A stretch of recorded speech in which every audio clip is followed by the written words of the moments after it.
یہ میرے گناہ ہیں، یہ مجھے کھا جائیں گے جوزف، وہ سر اٹھاتے ہذیانی انداز میں چلائی۔ جوزف کو وہ حواسوں میں نہیں لگی۔ گناہ کھا جاتے ہیں، گناہ نہیں چھوڑتے جوزف، گناہ کھا جاتے ہیں۔ اس نے گھٹنوں کو سینے تک لے جانے کی کوشش کی، بازوؤں کو لپیٹ لیا، وہ اب رو رہی تھی۔ افق، جوزف تڑپ کر اس کی جانب بڑھا۔ پلیز نہیں، مجھے مت چھوئیں، جائیں یہاں سے۔ وہ اس سے دور بھاگ رہی تھی۔ شاید اس کے دماغ نے تانے بانے بن لیے۔ اس نے اللہ کے حکم کے خلاف جا کے یہ شادی کی تھی۔ اس نے گناہوں کو چن لیا تھا، پھر سکون کہاں سے آتا؟ جوزف جبڑے بھینچے کئی لمحے اسے صدمے سے دیکھتا رہا۔ وہ اب بیڈ پر گر گئی، وہ اب سسک رہی تھی۔ چلے جائیں پلیز۔ وہ جانتی تھی جوزف وہیں کھڑا تھا، وہ اسے ہی دیکھ رہا تھا۔ وہ جانتی تھی اس وقت وہ کن احساسات سے گزر رہا ہوگا، پر وہ کچھ نہیں کر سکتی تھی۔ میں تمہیں چھوڑ کے نہیں جا سکتا افق۔ وہ اس کی جانب جھکا، اسے اپنی آغوش میں لینا چاہتا تھا۔ مجھے مت چھوئیں ورنہ میں مر جاؤں گی۔ افق کی جانب بڑھتا، اس کا ہاتھ وہیں رک گیا۔ وہ تڑپ رہی تھی اور جوزف کو اس پل احساس ہوا کہ وہ اس کی ہو کر بھی اس کی نہیں تھی۔ وہ اس سے بہت دور جا چکی تھی، اور کبھی کبھی محبتیں پا لینے کے بعد بھی ہم بس خالی ہاتھ ہی رہ جاتے ہیں، ہمارے حصے میں کچھ نہیں آتا۔ سپروائزر کے آفس میں اس وقت فجر اور صفدر دونوں آرام دہ کرسیوں پہ بیٹھے تھے۔ بیچ میں رکھا گول میز اور اس کی دوسری جانب رکھا وہ قیمتی ڈبل سیٹر صوفہ تھا جس پہ اس وقت 2 سپروائزرز بیٹھے تھے، ایک میڈم روشنا اور دوسرے سر واصف۔ دونوں اس وقت سنجیدہ تھے۔ میڈم روشنا چھوٹے بالوں والی ایک ماڈرن اور خوبصورت عورت تھیں۔ وہ ڈپارٹمنٹ میں اپنی شخصیت اور اپنے فیشن کے طرز کی بنا پر سب کی پسندیدہ تھیں، جبکہ ان کے برعکس سر واصف تھوڑے سنجیدہ اور سخت مزاج تھے۔ وہ اسٹوڈنٹس کی پرفارمنس پر زیادہ فوکس کرتے تھے۔ آج ان کے پروجیکٹ کی منظوری دی جانی تھی۔ فجر نے کچھ دیر پہلے اپنا آئیڈیا ان کے سامنے رکھ دیا تھا، ایک برائڈل گاؤن۔ سیریسلی، مجھے تم سے یہ امید نہیں تھی فجر، سرمئی رنگ کے ڈریس پینٹ میں ملبوس سر واصف نے افسردگی سے کہا، جبکہ میڈم روشنا کی جانچتی نگاہیں فجر کو ہی دیکھ رہی تھیں۔ انہیں آج وہ پہلی بار اتنے رف حلیے میں نظر آئی تھی، ورنہ وہ تو بڑی نفاست پسند اور کمپوز لڑکی تھی۔ اس کی ڈریسنگ سینس اچھی تھی، اسے پتہ تھا سادگی میں ماڈرن کیسے دکھنا تھا، اسی لیے وہ میڈم روشنا کو پسند تھی۔ میڈم روشنا کے بھورے چھوٹے بال بمشکل کانوں تک آتے تھے۔ اس وقت وہ ایک چست سی اسکرٹ پہ لمبے گھٹنوں تک آتے گرم ٹاپ پہنے ہوئے تھیں، جس کا رنگ سترنگی تھا۔ ان کی اینک سر پہ جمی تھی اور کانوں میں چمکتے ننھے آویزے انہیں حسین بنا رہے تھے۔ یہ عام ڈریس نہیں ہوگا سر، یہ بہت خاص اور منفرد ہوگا۔ آپ کو ہمیں ایک موقع دینا چاہیے۔ جوڑے میں بندھے بالوں سے چند لٹیں پھسل کے نکل گئی تھیں اور اب چہرے کے دونوں جانب جھول رہی تھیں۔ میڈم روشنا اسے دیکھے گئیں۔ انہیں فجر کا پر اعتماد ہونا پسند تھا۔ اس کی اٹھی ہوئی گردن اسے ممتاز بناتی تھی۔ وہ اپنی غلطی پر نظریں جھکا لیتی تھی پر گردن کبھی نہیں جھکاتی تھی۔ میڈم روشنا جانتی تھیں فجر میں بہت پوٹینشیل تھا، وہ بہت آگے جا سکتی تھی۔ پورے ہفتے غائب رہ کے تم ایک برائڈل ڈریس کا آئیڈیا لے کے آئی ہو؟ مجھے تم سے کسی دھماکے دار آئیڈیا کی امید تھی۔ وہ ابھی بھی مایوس نظر آ رہے تھے۔ وہ سر دراصل فجر کے فادر کی ڈیتھ ہو گئی تھی، صفدر نے صفائی پیش کرتے بات ادھوری چھوڑ دی۔ سر واصف کے ہونٹ اوہ میں سکڑ گئے، جبکہ میڈم روشنا نے بے چینی سے پہلو بدلا۔ مجھے لگتا ہے ہمیں فجر کو ایک موقع دینا چاہیے۔ میڈم روشنا کی آواز ابھری۔ فجر نے نظریں اٹھا کے انہیں دیکھا۔ I am sorry for your loss. میں تمہاری نقصان کے لیے معذرت خواہ ہوں، لیکن میں تمہارا آئیڈیا سننا پسند کروں گی۔ کچھ تیار کیا ہے؟ ان کی بات پر فجر کی آنکھیں چمک اٹھیں اور صفدر تو بشاشت سے کھل اٹھا۔ اس نے فٹافٹ فائل سے وہ چند اسکیچز نکالے جو فجر نے ڈیزائن کیے تھے اور پھر اٹھ کر میڈم روشنا کو پکڑائے۔ خوب! پہلا ڈیزائن دیکھتے ہی میڈم روشنا کی آنکھیں چمک اٹھیں، جبکہ سر واصف بھی کسی حد تک اب متفق نظر آ رہے تھے۔ کچھ دیر تک وہ سارے ڈیزائن دیکھ چکے تھے، جبکہ فجر اب میز کے دوسری جانب کھڑی انہیں اپنا ڈیزائن سمجھانے کی کوشش کر رہی تھی۔ اس کے خوبصورت ہاتھ بات کرتے وقت ایک خاص انداز میں ہلتے تھے۔ آدھی باتیں تو وہ وہی سمجھا دیتے تھے۔ وہ اپنے آئیڈیاز کو بہت وضاحت سے بیان کرتی تھی۔ اب وہ اپنے ہاتھ سے اپنی داہنی آنکھ کے گرد گول دائرہ بنا رہی تھی اور پھر اس نے گردن کے بائیں جانب کندھے کے قریب انگلی رکھی۔ اس کی شال کندھوں پہ بکھری ہوئی تھی، اس کے سلکی بال جوڑے سے نکلنے کو بےتاب تھے۔ میڈم روشنا کی نظریں رشک سے اسے تک رہی تھیں جیسے جیسے وہ بیان کرتی جا رہی تھی۔ میڈم روشنا کی آنکھوں کی چمک بڑھتی گئی۔ مستقبل کی ایک عظیم کاسٹیوم ڈیزائنر ان کے سامنے کھڑی تھی، بس اسے تھوڑا تراشنے کی ضرورت تھی۔ جوزف پیلس میں منعقد ہونے والی کرسمس پارٹی کے بعد بہت کچھ بدل گیا تھا۔ اس رات مسٹر جوزف کے ساتھ لی گئی ولیم کی تصویریں ہر جگہ وائرل تھیں۔ وہ اور جارج لائم لائٹ میں تھے، پر ولیم پر زیادہ فوکس کیا جا رہا تھا۔ تم جوزف پیٹرسن کے بیٹے ہو، تم نے کبھی بتایا نہیں؟ ڈپارٹمنٹ میں اسے عجیب نظروں سے دیکھا جاتا، کئی حسد کی ہوتی تو کئی رشک کی، اور یہی سب ولیم نہیں چاہتا تھا۔ وہ اس زندگی سے دور بھاگتا تھا جہاں کیمرہ ہر وقت اس کے سر پہ منڈلاتا رہتا۔ وہ خبروں کی زینت نہیں بننا چاہتا تھا۔ تمہیں کیا ضرورت ہے رگبی کھیلنے کی؟ باپ کی طرح شوبز میں نام بناؤ۔ آج دھوپ نکلی تھی اور وہ اپنی ٹیم کے ساتھ پریکٹس کر رہا تھا۔ مخالف ٹیم تو مخالف تھی ہی، پر اس کی اپنی ٹیم میں بھی کئی لڑکے اس کی شاندار پرفارمنسز کی وجہ سے کھار کھانے لگے تھے۔ ویسے تم نیشنل ٹیم میں منتخب نہ ہوئے تو کیا شوبز جوائن کرو گے؟ سب آتے جاتے اس پہ جملے کس رہے تھے۔ نیل سب دیکھ رہا تھا، جبکہ ولیم کے جبڑے بھنچے ہوئے تھے، چہرہ سرخ پڑ گیا تھا۔ وہ بال ہاتھ میں پکڑے سیٹی بجتے ہی مخالف سمت میں بھاگنے لگا، پر ذہن بھٹک چکا تھا۔ پہلے نینسی نے اسے مشکل میں ڈالے رکھا، اور اب یہ چرچا کہ وہ جوزف پیٹرسن کا بیٹا تھا، ایک کامیاب پروڈیوسر کا بیٹا۔ اس وقت بھی اس کا ذہن بھٹکا، اور مخالف ٹیم کی ٹکر پر وہ دھڑام سے نیچے گرا۔ مخالف ٹیم کے لوگ اس کے اوپر گر گئے۔ وہ اسے اٹھنے نہیں دے سکتے تھے۔ اس بار ولیم نے بھی اٹھنے کی یا آگے بڑھنے کی مزاحمت چھوڑ دی۔ سانس بری طرح پھولا تھا اور ذہن انتشار کا شکار تھا۔ جن ٹمٹماتی روشنیوں والی زندگی کی وجہ سے وہ سب اس سے حسد کر رہے تھے، وہ نہیں جانتے تھے ان ٹمٹماتی روشنیوں کے پیچھے کس قدر اندھیرا تھا، کتنا اکیلا پن تھا۔ اس کے باپ کے پاس بہت پیسہ ہے، رگبی کی نیشنل ٹیم میں اسے پیسے کی بنا پہ جگہ مل ہی جائے گی۔ مخالف ٹیم کے کیپٹن نے اس کے اوپر سے اٹھتے نخوت سے کہا۔ وہ سب چلے گئے، جبکہ ولیم یوں ہی چت لیٹا رہا۔ وہ اب آنکھیں بند کیے خود کو پرسکون کرنے کی کوشش کر رہا تھا۔ سردیوں کی شدت میں کمی آ رہی تھی۔ نینسی نے احمد سے تعلق ختم کر لیا تھا۔ اس نے لندن سے ایڈنبرگ یونیورسٹی میں مائیگریشن کروا لی تھی، اور اب وہ ولیم کی ہی یونیورسٹی میں پڑھ رہی تھی۔ اس واقعے کو 3 مہینے گزر چکے تھے۔ آہستہ آہستہ سب نارمل ہو رہا تھا۔ نینسی پہلے سے بدل گئی تھی، شاید وہ محبت جیسے حادثے کے بعد زیادہ سمجھدار ہو گئی تھی۔ محبت تو پھر بدل ہی دیتی ہے۔ وہ اب سنجیدہ رہنے لگی تھی۔ مسٹر جوزف کی طرف سے کوئی رد عمل نہیں آیا تھا، کیونکہ ان کا کوئی معاہدہ ابھی ہوا ہی نہیں تھا۔ بس ایک گہری خاموشی اور سرد پن تھا جو جوزف پیلس میں اتر آیا تھا۔ تم ٹھیک ہو؟ نیل نے اس پہ جھکتے ہاتھ بڑھایا۔ ٹھیک ہوں۔ وہ اس کا ہاتھ پکڑتے اٹھ کھڑا ہوا۔ تم پریشان ہو؟ نہیں۔ ولیم نے دونوں ہاتھوں سے بالوں کو پیچھے سیٹ کرتے نارمل لہجے میں جواب دیا۔ ایک نہ ایک دن تو سب کو پتہ چلنا ہی تھا، یہ باتیں مخفی نہیں رہ سکتیں۔ نیل نے اس کے کندھے پہ ہاتھ رکھا۔ ہاں میں جانتا ہوں۔ وہ دونوں اب چلتے ہوئے گراؤنڈ سے باہر نکل آئے تھے۔ مجھے بھوک لگی ہے، کہیں لنچ کرنے چلیں؟ نیل اس کا ذہن بھٹکانا چاہتا تھا۔ بل کون دے گا؟ وہ اب چینجنگ روم کی طرف جا رہے تھے، جہاں ان کے بیگ رکھے تھے تاکہ یہ یونیفارم بدل سکیں۔ آف کورس تم جوزف پیٹرسن تمہارا باپ ہے، میرا نہیں۔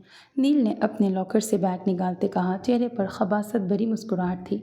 میرے باپ کی دولت میرے اکاؤنٹ میں نہیں ہے، ولیم اسی کے انداز میں بولا۔ وہ اپنے لاکر سے فون نکالے اب نینسی کا نمبر ملا رہا تھا تاکہ اس سے پوچھ کر اسے ساتھ لے جا سکے، لیکن اسے حیرانی ہوئی، نینسی کا نمبر بند جا رہا تھا۔ اس نے گہرا سانس لیتے فون واپس رکھا اور اپنے کپڑے اٹھاتے باتھ روم میں گھس گیا۔ تقریباً 10 منٹ بعد وہ دونوں ڈپارٹمنٹ سے نکل کر ولیم کی گاڑی کی طرف بڑھ رہے تھے۔ ولیم کو حال ہی میں اپنی 22ویں سالگرہ پر یہ گاڑی ملی تھی، بلکہ یوں کہنا مناسب ہوگا اس نے منہ پھاڑ کے مانگی تھی۔ تم دونوں کو اس بار کیا گفٹ چاہیے؟ مسٹر جوزف نے ان کی سالگرہ سے 2 دن پہلے پوچھا تھا۔ یہ پہلی بار تھا کیونکہ بچے اب بڑے ہو گئے تھے، اس لیے مسٹر جوزف نے پوچھ لیا۔ کھانے کی میز پر بیٹھے سبھی افراد حیران ہوئے تھے۔ مجھے کچھ نہیں چاہیے انکل، نینسی نے مسکرا کے انکار کر دیا۔ وہ پہلے ہی سب کو بہت تنگ کر چکی تھی، اور حالیہ اس کی مائیگریشن ہوئی تھی، وہ انہیں مزید تنگ نہیں کرنا چاہتی تھی۔ اور تمہیں؟ مسٹر جوزف نے سکون سے کھانا کھاتے ولیم کو دیکھا۔ Honda civic RSE AGV۔ منہ پھاڑ کے کہتے ولیم نے مسٹر جوزف کو ساکت کر دیا۔ یقیناً وہ پوچھ کر پچھتائے ہوں گے۔ نینسی نے حیرانی سے اسے دیکھا۔ واقعی؟ مسٹر جوزف نے جانچتی نگاہوں سے اسے دیکھا۔ کیا وہ سنجیدہ تھا؟ آپ نے پوچھا، میں نے بتا دیا۔ اگر آپ نہیں افورڈ کر سکتے تو اٹس اوکے، وہ سکون سے کہتے انہیں سلگا دیتا تھا۔ اور پھر اگلی صبح جوزف پیلس کے باہر چمچماتی گاڑی کھڑی تھی۔ تم منہ پھٹ ہو گئے ہو ولیم؟ اس کی پہلی ڈرائیو میں نینسی اس کے ساتھ تھی۔ وہ نہ پوچھتے تو میں نہ مانگتا، انہوں نے خود کلہاڑی پر پاؤں مارا ہے، اس میں میری غلطی نہیں ہے۔ میں دیکھ رہی ہوں تم انکل کو بہت تنگ کرنے لگے ہو، یوں کہو کہ زندگی کا مزہ لینے لگا ہوں۔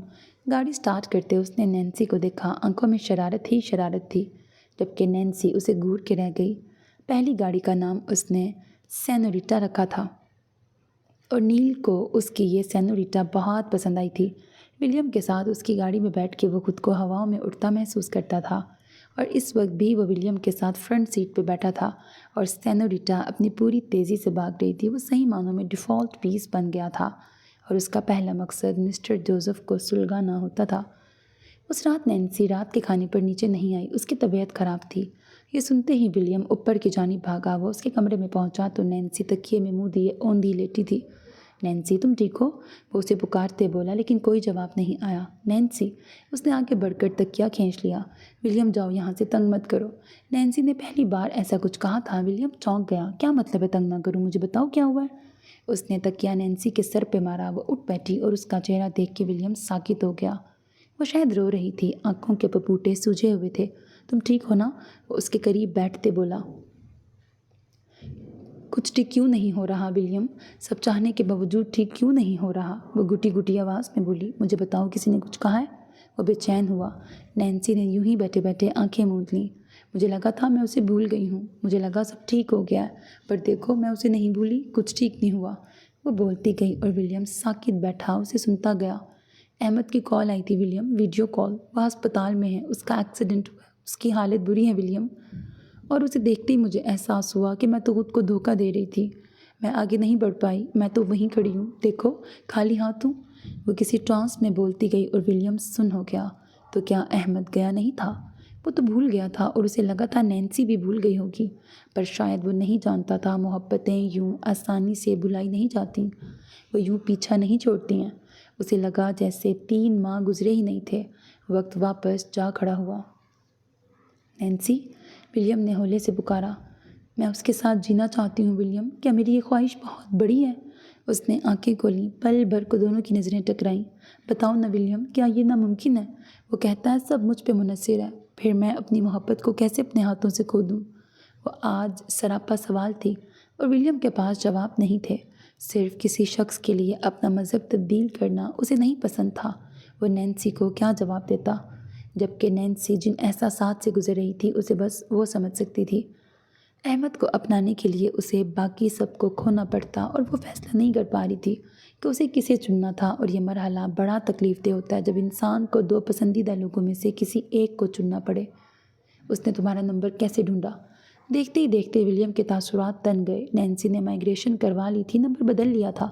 پھر وہ شخص آخر کہاں سے آ گیا تھا؟ مجھے نہیں پتا، وہ بس اتنا ہی کہہ پائی۔ ولیم نے اس کا فون اٹھایا۔ نمبر بتاؤ مجھے۔ یہ احمد جو بھی تھا پر اصرار تھا۔ نینسی کے پاس اس کی کوئی تصویر نہیں تھی، کوئی ڈیٹا نہیں تھا۔ پہلا نمبر اس نے نینسی سے نہیں لیا تھا کیونکہ وہ ان دونوں کے درمیان نہیں آنا چاہتا تھا، پر اب معاملہ عجیب ہو گیا تھا۔ آخر اس نے نینسی کا نیا نمبر کیسے ڈھونڈا تھا؟ ولیم کو اب فکر ہو رہی تھی۔ اس نے نینسی کے فون سے نمبر لے کر اپنے فون سے ملایا، پر وہ بند جا رہا تھا۔ وہ بے چینی سے کمرے میں ٹہلنے لگا، دماغ گھوم گیا۔ ولیم پلیز ہیلپ می، مجھ سے یہ سب برداشت نہیں ہو رہا ہے۔ میں نے اس کے بنا جینے کی کوشش کی ہے، پر مجھے اس کے بنا جینا نہیں آتا۔ نینسی کی بات پہ ولیم کا دل کسی نے مٹھی میں پکڑ کے بھینچ دیا۔ اس کے چہرے پہ مسکان ابھری، زخمی مسکراہٹ، خود کا مذاق اڑانے والی۔ اسے لگتا تھا وہ اور نینسی ہمیشہ ساتھ رہیں گے، پر اسے اب پتہ چلا تھا نینسی ان کی نہیں رہی تھی۔ وہ گہرا سانس لیتے اس کے سامنے آ بیٹھا، ایک ٹانگ بیڈ پہ جمائے جبکہ دوسری نیچے لٹک رہی تھی۔ تم جانتی ہو نا نینسی تم کیا کہہ رہی ہو؟ یا وہ ہوگا یا ہم سب، تم ہمیں چھوڑ دو گی؟ وہ اسے سوالیہ نظروں سے دیکھتا رہا۔ کتھئی آنکھوں میں خوف بھی تھا، کہیں نینسی نے اسے چن لیا تو۔ نینسی کئی ثانیہ اسے دیکھتی رہی اور پھر سر جھکا گئی۔ ولیم نے اپنے دل کو رکتے محسوس کیا۔ اوکے اوکے، میں سمجھ گیا۔ وہ جھٹکے سے اٹھ کھڑا ہوا، آنکھوں میں بے یقینی تھی۔ ان کی نینسی ان کی نہیں رہی تھی۔ نینسی نے کسی اور کی محبت کو چن لیا تھا۔ دل کی تکلیف بڑھتی گئی، چہرے میں ابھی تک بے یقینی تھی اور آنکھوں میں استہزاء۔ M out. اس نے دونوں ہاتھ کھڑے کر دیے۔ تمہیں جو ٹھیک لگتا ہے وہ کرو، میں تمہیں نہیں روکوں گا۔ وہ مسکرانے کی کوشش کر رہا تھا پر آنکھوں میں نمی ابھرنے لگی۔ ولیم، وہ بے ساختہ بیڈ سے نیچے اتری۔ ولیم کی حالت اسے ٹھیک نہیں لگی تھی۔ نہیں نینسی، نہیں، تمہاری آنکھوں نے سب کہہ دیا، تم اب آزاد ہو۔ ولیم نے تمہیں آزاد کیا، وہ تیزی سے کہتا کمرے سے باہر نکل گیا اور نینسی کھڑی رہ گئی۔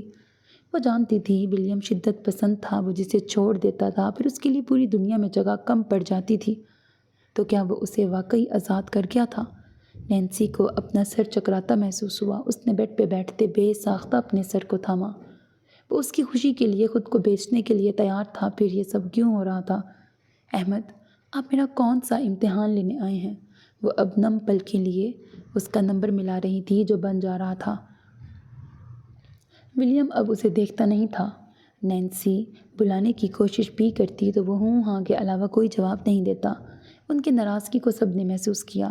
نینی کے پوچھنے پر نینسی نے انہیں ولیم کی ناراضگی کا بتایا۔ وہ زیادہ دیر ناراض نہیں رہ سکتے تھے، لیکن ولیم اب اسے مکمل نظر انداز کر رہا تھا۔ اسے دکھ ہوا تھا کہ 12 سالوں سے ان کے ساتھ رہتی نینسی کیسے چند مہینوں میں انہیں چھوڑنے کا فیصلہ کر سکتی تھی۔ پر ولیم کی نظر اندازی نینسی کو تکلیف پہنچا رہی تھی۔ وہ اس سے بات کرنا چاہتی تھی، اسے کچھ سمجھانا چاہتی، پر وہ سننے کو تیار نہیں تھا۔ اس روز تیز بارش تھی۔ وہ مرکزی دروازے سے ملکہ سیڑھیوں پہ کھڑی تھی جب ولیم کی گاڑی آ کے رکی۔ نینسی چوکنی ہو گئی، دل تیزی سے دھڑکنے لگا۔ اس نے سوچ لیا تھا وہ آج اس سے بات کر کے ہی رہے گی۔ اندر نینی بارش کے پکوان بنوا رہی تھیں اور نسا خوشی خوشی ان کا ہاتھ بٹا رہی تھی۔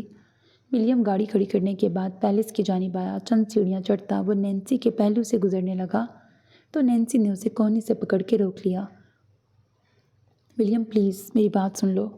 وہ روحان سی ہوئی۔ ولیم نے ایک گہرا سانس لیا اور اگلے ہی پل جھٹکے سے اپنا بازو چھڑا لیا۔ کیا چاہتی ہو نینسی؟ کیا کروں اب میں تمہارے لیے؟ وہ غصے سے پلٹا۔ آنکھیں شعلے اگل رہی تھیں جبکہ بال کسی حد تک بارش میں بھیگ چکے تھے۔ ہیلپ می پلیز، نینسی نے التجا کی۔ کیا ہیلپ چاہیے اب تمہیں میری؟ ہاں بولو، کیا کروں تمہارے لیے؟ وہ پہلی بار اس پہ چلایا تھا۔ کالی جیکٹ پہنے، کندھے پر بیگ ڈالے ولیم اس وقت جانے کیسے خود پہ ضبط کیے کھڑا تھا۔ ایم سوری ولیم، وہ بس اتنا ہی کہہ پائی۔ الفاظ ساتھ نہیں دے رہے تھے۔ سوری مائی فٹ، تم ایسے نہیں تھی نینسی، تم فیصلہ کر کے قائم رہنے والوں میں سے تھی، لیکن اب تم 2 کشتیوں کی مسافر بن رہی ہو۔ فیصلہ کر لو تمہیں کیا چاہیے اور اس پہ قائم رہو پلیز۔ وہ غصے سے کہتا اندر کی جانب بڑھا۔ ایسے مت بولو ولیم، میں مر جاؤں گی۔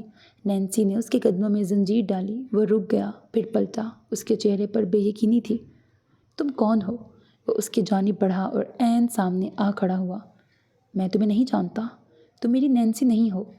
اسے بلیک میلنگ کی ضرورت نہیں پڑتی، وہ اتنی بزدل نہیں ہے۔ میں تمہیں نہیں جانتا، کون ہو تم؟ وہ ہولے ہولے کہتا الٹے قدموں اس سے دور ہونے لگا۔ پھر وہ پلٹ گیا۔ آنکھوں میں بے یقینی ہی بے یقینی تھی۔ تابڑ توڑ بارش یوں ہی برستی رہی اور اس کے ساتھ نینسی کا دل روتا رہا۔ ولیم نے پوری قوت سے دیو قامت دروازہ کھولا اور اندر داخل ہو گیا۔ دروازہ اب بند ہو چکا تھا۔ نینسی وہیں کھڑی رہ گئی۔ ایک محبت اس سے اس کا سب کچھ چھین رہی تھی اور وہ کچھ نہیں کر پا رہی تھی۔ ایک آخری کال، ایک آخری التجا، ایک آخری دیدار، ایک آخری رشتہ، ایک آخری سسکی اور پھر ایک آخری رات۔ موت کسی آخری خواہش کو پناہ نہیں دیتی۔ یہ ہفتہ بعد کی بات تھی۔ اس رات بھی موسم ابر آلود تھا۔ موری فیلڈ میں موجود رگبی اسٹیڈیم اس وقت عوام سے کھچا کھچ بھرا ہوا تھا۔ اسٹیڈیم میں جلتے برقی کمکموں نے دن کا سماں باندھ دیا تھا۔ چاروں جانب سے شور ابھر رہا تھا۔ آج اس اسٹیڈیم میں اسکاٹ لینڈ کی 2 ٹیمیں آمنے سامنے تھیں۔ ایک ایڈنبرگ کی ٹیم جس میں ولیم تھا۔ پچھلے 1 ہفتے سے ان کے میچ چل رہے تھے۔ آج فائنل تھا۔ فائنل میں ولیم کی ٹیم پہنچ چکی تھی جبکہ دوسری ٹیم گلاسگو سے آئی تھی۔ یہ بہترین موقع تھا ان سب کے پاس نیشنل ٹیم میں جانے کا۔ ولیم اپنی پوری ہمت لگا رہا تھا۔ اس کا جسم پسینے سے شرابور تھا۔ ماتھے پہ بندھی پٹی پر گرتے بال اور سرخ چہرہ لیے وہ صرف جیتنے آیا تھا۔ سامان میں رکھا فون کب سے بج رہا تھا۔ نینسی کا نمبر جگمگ کر رہا تھا۔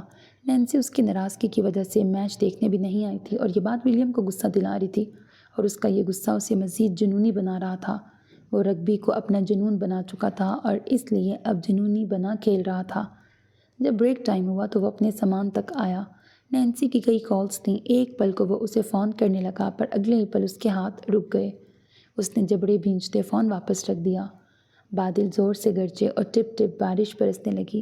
یہ آخری راؤنڈ تھا، دونوں ٹیمیں اب تک سکور کے معاملے میں برابر چل رہی تھیں۔ ایک سیٹی بجی اور آخری راؤنڈ شروع ہوا۔ بال پکڑے ولیم کی ٹیم کے کچھ لڑکے ادھر ادھر بھاگتے دکھائی دیے۔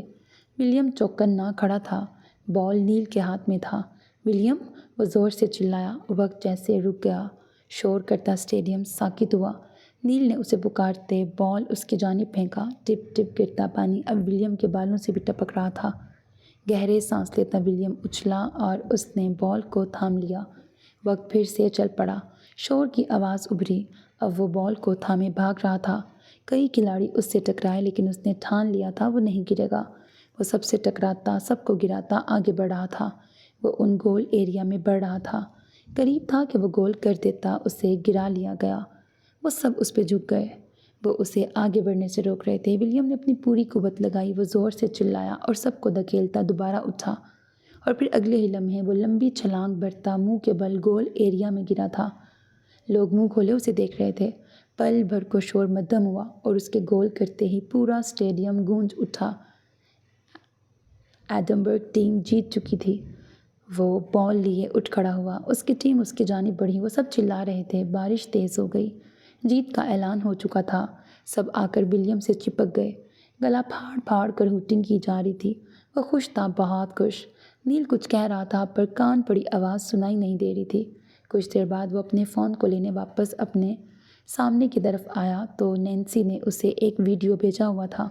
ولیم کی بھویں سکڑ گئیں۔ اس نے ویڈیو کھولا تو اگلے ہی پل اسے اسٹیڈیم تباہ ہوتا محسوس ہوا۔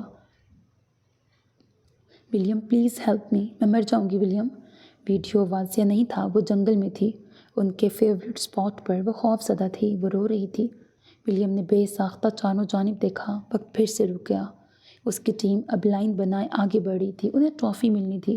وہ لڑکھڑا گیا، شور ساکت ہوا، کچھ غلط ہونے کا احساس ہوا، سب سلو موشن میں چلا گیا۔ اس نے پھر سے ویڈیو چلایا۔ پلیز ہیلپ می ولیم، وہ اس سے ہی مخاطب تھی۔ کانچ کی مانند کچھ ٹوٹا اور اگلے ہی پل ولیم نے خود کو بھاگتے ہوئے پایا۔ بارش تیز ہو گئی تھی۔ ولیم، کہاں جا رہے ہو؟ نیل نے اسے پکارا۔ لوگ اسے دیکھ رہے تھے پر ولیم کو یاد رہا تو اتنا کہ نینسی مصیبت میں تھی۔ وہ سر پٹ بھاگ رہا تھا۔ نیل پہلے اسے دیکھتا رہا، پھر وہ بھی سب چھوڑ چھاڑ کر اس کے پیچھے لپکا۔ 10 منٹ لگے تھے اسے اپنی مخصوص جگہ پہنچنے میں، اور وہاں پہنچتے ہی وہ منہ کے بل گرا۔ نیل اس کے پیچھے تھا۔ ولیم کی آنکھیں حیرت اور خوف سے پھٹ گئیں۔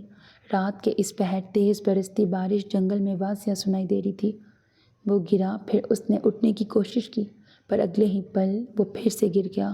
اس کی آنکھیں وحشت سے پھٹی رہ گئی تھیں۔ اس کے عین سامنے جہاں ان کے ہیموک لگے تھے وہاں بیچوں بیچ نینسی کی لاش جھول رہی تھی۔ درخت کے موٹے تنے سے بندھی رسی نینسی کے گلے میں تھی، اس کی گردن ایک جانب ڈھلکی ہوئی تھی۔ نیل جیسے ہی وہاں پہنچا وہ نینسی کو دیکھ کر گرتے گرتے بچا۔ اس نے بے ساختہ منہ پہ ہاتھ رکھ لیے۔ وہ برقی کمکمے جو نینسی اور ولیم نے وہاں لگائے وہ سب جل رہے تھے، اور ان کے درمیان جھولتی نینسی کی لاش واضح تھی۔ نینسی؟ ولیم کو جیسے ہی ہوش آیا وہ تڑپ کر اس کی جانب بھاگا۔ اس نے قریب جا کر نینسی کی لٹکتے جسم کو تھام لیا۔ وہ اسے ٹانگوں سے تھامے سہارا دینے کی کوشش کر رہا تھا۔ نینسی، نینسی، وہ بری طرح چلا رہا تھا۔ اس کی حالت بگڑ گئی تھی، ایسا تو اس نے کبھی خواب میں بھی نہیں سوچا تھا۔ نیل کو جیسے ہوش آیا وہ جلدی سے آگے بڑھا اور نیچے گرا میز سیدھا کر کے رکھا، پھر تیزی سے اوپر چڑھا۔ وہ اب نینسی کے گلے سے رسی کھول رہا تھا۔ اگلے چند لمحوں میں اسے نیچے اتار لیا گیا۔ وہ ولیم کے بازوؤں میں جھول گئی۔ نیل اب ایمبولینس کو فون کر رہا تھا، اس نے ساتھ ہی پولیس کو فون کیا۔ نینسی، پلیز آنکھیں کھولو، پلیز نینسی۔ وہ اب اس کا گال تپتپا رہا تھا، اس کا چہرہ زرد پڑ چکا تھا، وہ مردہ تھی اور مردہ ہی لگ رہی تھی۔ پنڈلیوں تک آتا وہ سلک کا سلیو لیس گاؤن اس کا نائٹ ڈریس تھا جو گیلا ہو کر جسم سے چپک گیا تھا۔ اس کے سنہری بالوں سے پانی ٹپک رہا تھا۔ نیل نے ولیم کے قریب بیٹھتے نینسی کی نبض کو چھوا، وہ ساکت تھی، پھر گردن سے چھوا، وہاں زندگی کی کوئی رمق نہیں تھی۔ ولیم، وہ مر چکی ہے۔ نیل نے اس کے کندھے پہ ہاتھ رکھا۔ نہیں، نہیں، ایسا نہیں ہو سکتا۔ اس نے نینسی کے مردہ وجود کو خود میں بھینچ لیا۔ نینسی نہیں مر سکتی، وہ چلایا اور پھر چلاتا گیا۔ رات کے اس پہر اس کی چیخوں سے پورا جنگل گونج اٹھا تھا۔ نیل ان سے کچھ فاصلے پہ بیٹھ گیا، اسے بہت بڑا دھچکا لگا تھا۔ کچھ دیر بعد ایمبولینس کے سائرن کی آواز گونج اٹھی۔ وہ ندی کی جانب راستہ نکلتا تھا، وہیں کھڑی تھی۔ پولیس آ گئی، مسٹر جوزف آ گئے۔ ولیم چھوڑ دو اسے، وہ مر چکی ہے۔ وہ نینسی کو نہیں چھوڑ رہا تھا۔ مسٹر جوزف نے آگے بڑھ کر اسے تھاما۔ اس کے دونوں بازوؤں سے نینسی کے مردہ وجود کو نکال لیا گیا۔ وہ اسے اب اسٹریچر پہ ڈال رہے تھے۔ ولیم، مسٹر جوزف نے اپنا کوٹ اتار کے اس پہ ڈال دیا۔ وہ اب اس کا گال تھپ تھپا رہے تھے۔ ڈیڈ، نینسی، ڈیڈ، وہ بولنے کی کوشش کر رہا تھا لیکن الفاظ ساتھ نہیں دے رہے تھے۔ نینسی کی موت مسٹر جوزف کے لیے بھی تکلیف دہ تھی۔ مسٹر جوزف نے ولیم کو خود میں بھینچ لیا۔ یہ شاید پہلی بار تھا جب مسٹر جوزف نے اسے گلے لگایا تھا۔ وہ نہیں مر سکتی ڈیڈ، وہ ایسے نہیں مر سکتی۔ وہ اس کے کندھے سے لگا بچوں کی طرح رو رہا تھا۔ وہ ہماری نینسی ہے ڈیڈ، وہ ایسے نہیں مر سکتی۔ ولیم کی ساری تکلیفیں جاگ اٹھی تھیں۔ پنکھے سے جھولتی ماں کی لاش کو وہ آج تک نہیں بھولا تھا۔ یہ نینسی نے کیسا زخم دیا تھا، یہ تو ناسور بننے والا تھا۔ مسٹر جوزف، پوسٹ مارٹم کے لیے آپ کو ہمارے ساتھ اسپتال چلنا ہوگا۔ عقب سے انہیں پکارا گیا۔ نیل آگے بڑھ آیا، اس نے ولیم کو تھام لیا۔ مسٹر جوزف اب کچھ فاصلے پہ کھڑے پولیس اہلکاروں سے بات کر رہے تھے۔ وہ نینسی کا پوسٹ مارٹم نہیں چاہتے تھے۔ وہ نہیں چاہتے تھے بات مزید پھیلے۔ پہلے ہی یہ خبر جنگل کی آگ کی طرح پھیلنے والی تھی کہ جوزف پیٹرسن کی بھانجی نے خودکشی کر لی تھی۔ آر یو شور؟ ہو سکتا ہے یہ قتل ہو، اور آپ کی بھانجی پیلس سے یہاں آ کے خودکشی کیوں کرے گی؟ پولیس اہلکار تفتیشی انداز میں بولا۔ میں کچھ نہیں جانتا۔ میں بس اتنا جانتا ہوں کہ مجھے یہ کیس یہیں بند کرنا ہے۔ میں اس کا وارث ہوں اور یہ میرا فیصلہ ہے۔ مسٹر جوزف کی بات پر پولیس اہلکاروں نے اسبات میں سر ہلا دیا۔ کچھ دیر بعد ایمبولینس پیلس کی جانب رواں تھی۔ ولیم اب مسٹر جوزف کی گاڑی میں سپاٹ چہرہ لیے بیٹھا تھا، بالکل سپاٹ۔ اس کا چہرہ لٹھے کی مانند سفید تھا۔ وہ نہیں جانتا تھا آس پاس کیا ہو رہا تھا۔ اس کی سماعت میں صرف نینسی کے الفاظ گونج رہے تھے۔ میں مر جاؤں گی ولیم، پلیز ہیلپ می۔ وہ اسے ساری زندگی کا پچھتاوا دے گئی تھی۔ جس پیلس میں وہ ٹرافی لانے والا تھا، اس پیلس میں وہ نینسی کی لاش کے ساتھ داخل ہوا تھا۔ کئی گاڑیاں آگے پیچھے جوزف پیلس آ کے رکیں، جہاں روشنیوں کا ایک جہان امٹ آیا تھا۔ ہاتھ میں مائک اور کیمرہ تھامے میڈیا والے وہاں موجود تھے۔ رپورٹنگ کی جا رہی تھی، دھڑا دھڑ تصویریں بن رہی تھیں۔ پولیس کی کثیر نفری موجود تھی۔ میڈیا کو پیلس سے دور رکھنے کی کوشش کی جا رہی تھی۔ جوزف پیٹرسن شہر کی ایک معزز شخصیت تھے۔ ان کے گھر یہ حادثہ ہوا تھا اور یہ اگلے کئی دن ہیڈ لائن بننے والی تھی۔ ولیم کو جس قدر کیمرے کی فلیش لائٹ سے نفرت تھی، اس وقت اتنے ہی کیمروں کی زد میں تھا۔ نینسی کو ایمبولینس سے نکال کر اسٹریچر پہ ڈالا گیا اور پھر اسے پیلس کے اندر لے جایا گیا۔ ولیم، ہوش میں آؤ، اسے بت بنے دیکھ کر نیل نے پکارا۔ وہ اسے اندر لے جا رہا تھا۔ مسٹر جوزف کے سیکریٹری آ گئے تھے۔ نینی اور نسا اسٹریچر پہ پڑی نینسی کی لاش دیکھ کے پھوٹ پھوٹ کے رو دی تھیں۔ وہ 22 سالہ لڑکی یوں چھوڑ جائے گی، کسی نے نہیں سوچا تھا۔ ولیم تو کسی سناٹے میں قید ہو کے رہ گیا تھا۔ وقت کیسے گزرا کچھ پتہ نہ چلا۔ اگلے دن نینسی کی آخری رسومات ادا کی گئیں۔ لکڑی کے تابوت میں رکھا اس کا مردہ وجود مردہ نہیں لگ رہا تھا، یوں لگتا تھا جیسے وہ ابھی اٹھ جائے گی۔ جارج بھی واپس آ چکا تھا۔ بارش میں ہی اس کی آخری رسومات ادا ہوئیں۔ کیسی لگ رہی ہوں میں؟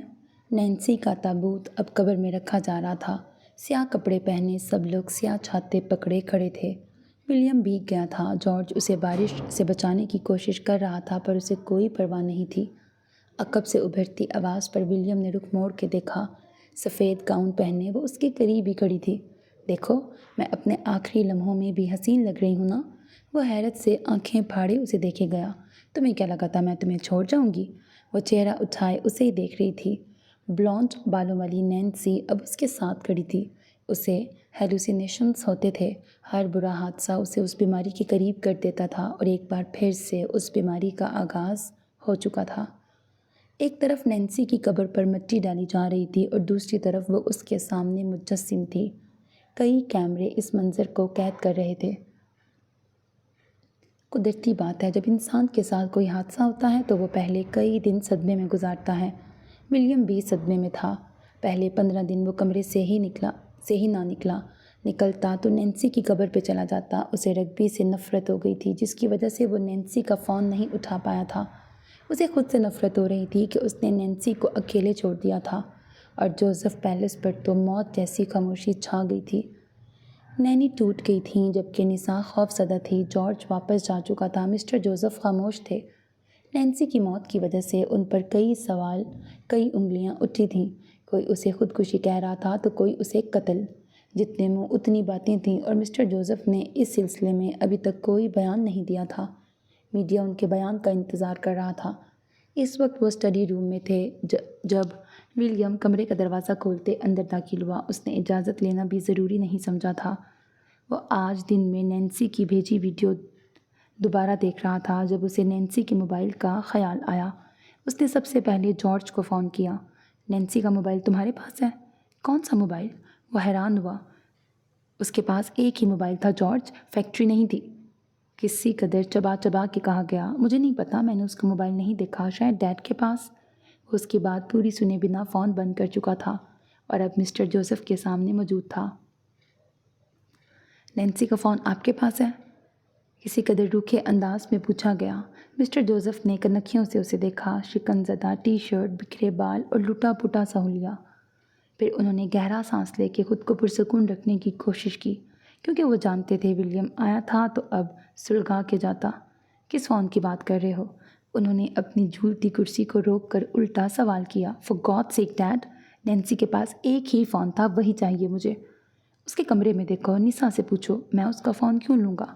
انہوں نے نرم لہجے میں جواب دیا۔ وہ جانتے تھے ولیم کن احساسات سے گزر رہا تھا، اس لیے وہ کوئی سختی نہیں چاہتے تھے۔ فون اس کے کمرے میں کیسے ہوگا؟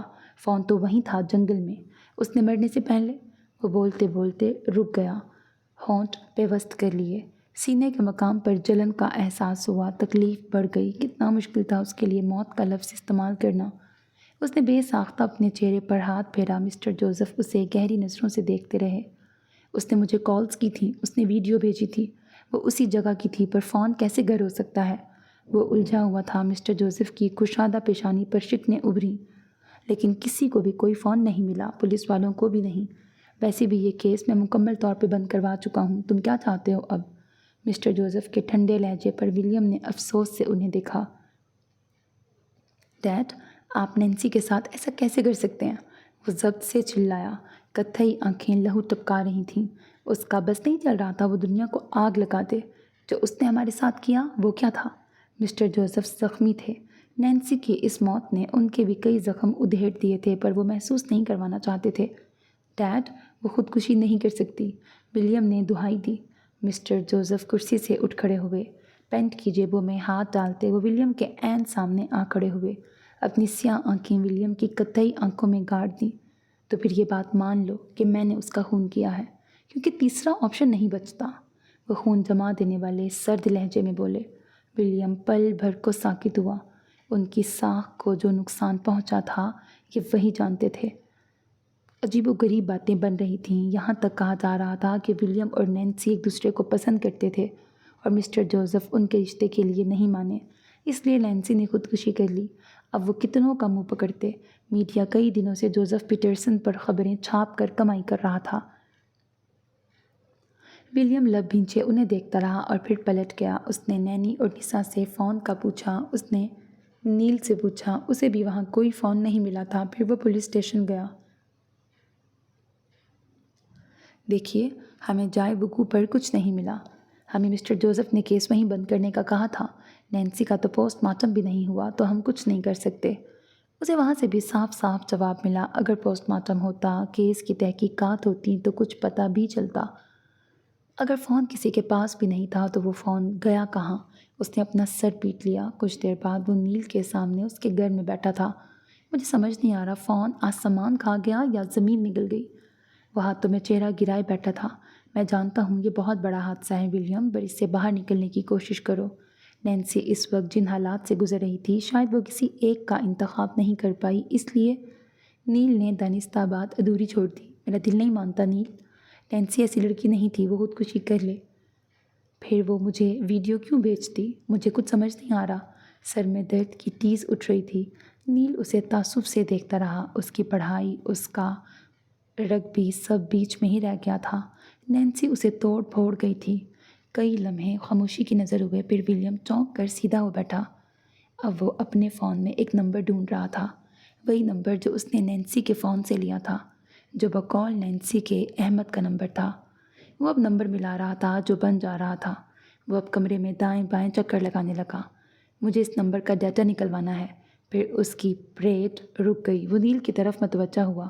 میں جانتا ہوں ایک ایسے لڑکے کو، وہ ہماری مدد کر سکتا ہے۔ کچھ دیر بعد وہ ولیم کی سینوریٹا میں بیٹھے اس لڑکے سے ملنے جا رہے تھے۔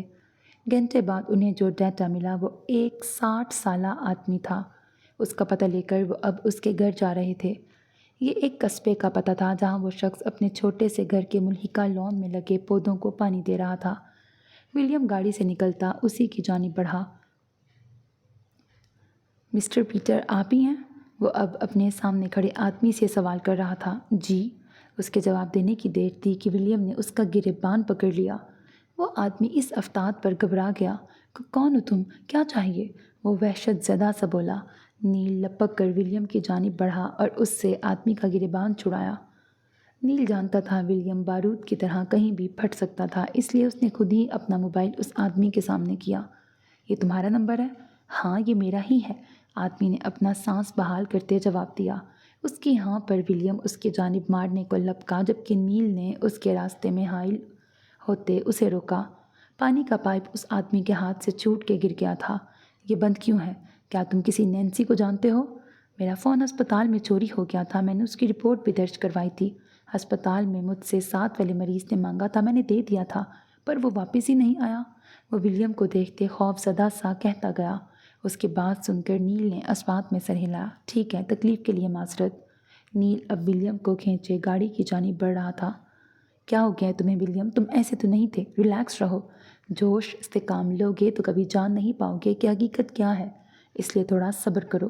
وہ نیل جسے ولیم بدھو کہتا تھا، وہ اس وقت سمجھدار لگ رہا تھا۔ گاڑی میں بیٹھ کے اس نے سیٹ سے پشت ٹکا دی، آنکھیں موند لیں۔ وہ جو بھی ہے بہت شاطر ہے نیل، اس نے یہ سب پلاننگ سے کیا ہے، اس نے نینسی کو ہم سے چھین لیا۔ وہ یوں ہی بند آنکھوں سے بولتا گیا، چہرے پر کرب واضح تھا۔ نیل نہیں جانتا تھا اس کا ذہن کس رخ پہ بہہ رہا تھا اور وہ کیا سوچ رہا تھا، پر کچھ تھا جو اسے پریشان کر رہا تھا، اور جب تک وہ جان نہ لیتا یوں ہی بھٹکتا رہتا۔ ایک گہرا سانس لے کر اس نے گاڑی آگے بڑھا دی۔ نینسی کی موت کے بعد ولیم پہلے والا ولیم نہیں رہا، وہ بدل گیا تھا، پہلے سے زیادہ خاموش ہو گیا۔ وہ نینسی کو نہیں بھول پایا کیونکہ وہ اس کے ساتھ ہی رہتی تھی۔ اکثر رات کو اس کی آنکھ کھلتی تو وہ کھڑکی کے قریب رکھے صوفے پر بیٹھی ہوتی۔ وہ اکثر کفن میں لپٹی ہوتی تو کبھی اسی گاؤن میں جس میں وہ مری تھی، کبھی وہ مٹی سے لتھڑی ہوتی تو کبھی کیچڑ میں، کبھی کبھی اس کے جسم سے پانی ٹپک رہا ہوتا، جیسے موت کے وقت اسے اتارا گیا تو اس کے جسم سے بارش کا پانی ٹپک رہا تھا۔ پہلے پہل وہ خوف زدہ ہوتا، پھر اسے عادت ہو گئی۔ وہ کبھی کبھی بہت چلاتی، کبھی غصہ نکالتی تو کبھی اس کے دکھ درد کی ساتھی بن جاتی۔ وہ اس کے ساتھ رہنے لگی تھی۔ ولیم اب خاموشی سے سب کرنا چاہتا تھا۔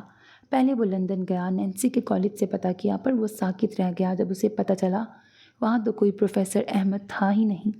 ایک امید تھی، وہ بھی ٹوٹ گئی۔ کیوں خود کو میرے لیے خوار کر رہے ہو ولیم؟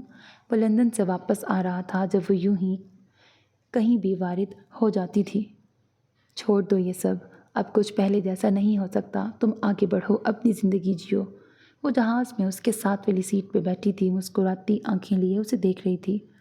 وہ آسیب کاٹ تھا ولیم، اس کا مقصد مجھے تکلیف پہنچانا تھا۔ دیکھو اب میں ساری تکلیفوں سے آزاد ہوں، تو پھر تم کیوں خود کو معاف نہیں کر پا رہے؟ معاف کر دو خود کو، آگے بڑھ جاؤ۔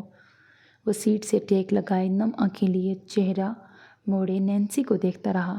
وہ اسی سفید گاؤن میں تھی جو ہر وقت لہراتا رہتا تھا، اور اس کے ساتھ ہی نینسی کے بال بھی یوں لگتا تھا جیسے وہ ہر وقت ہوا میں ہو۔ میں خود کو معاف نہیں کر سکتا نینسی، کبھی نہیں، اس نے ہولے سے کہتے اپنی آنکھ مینچ لی۔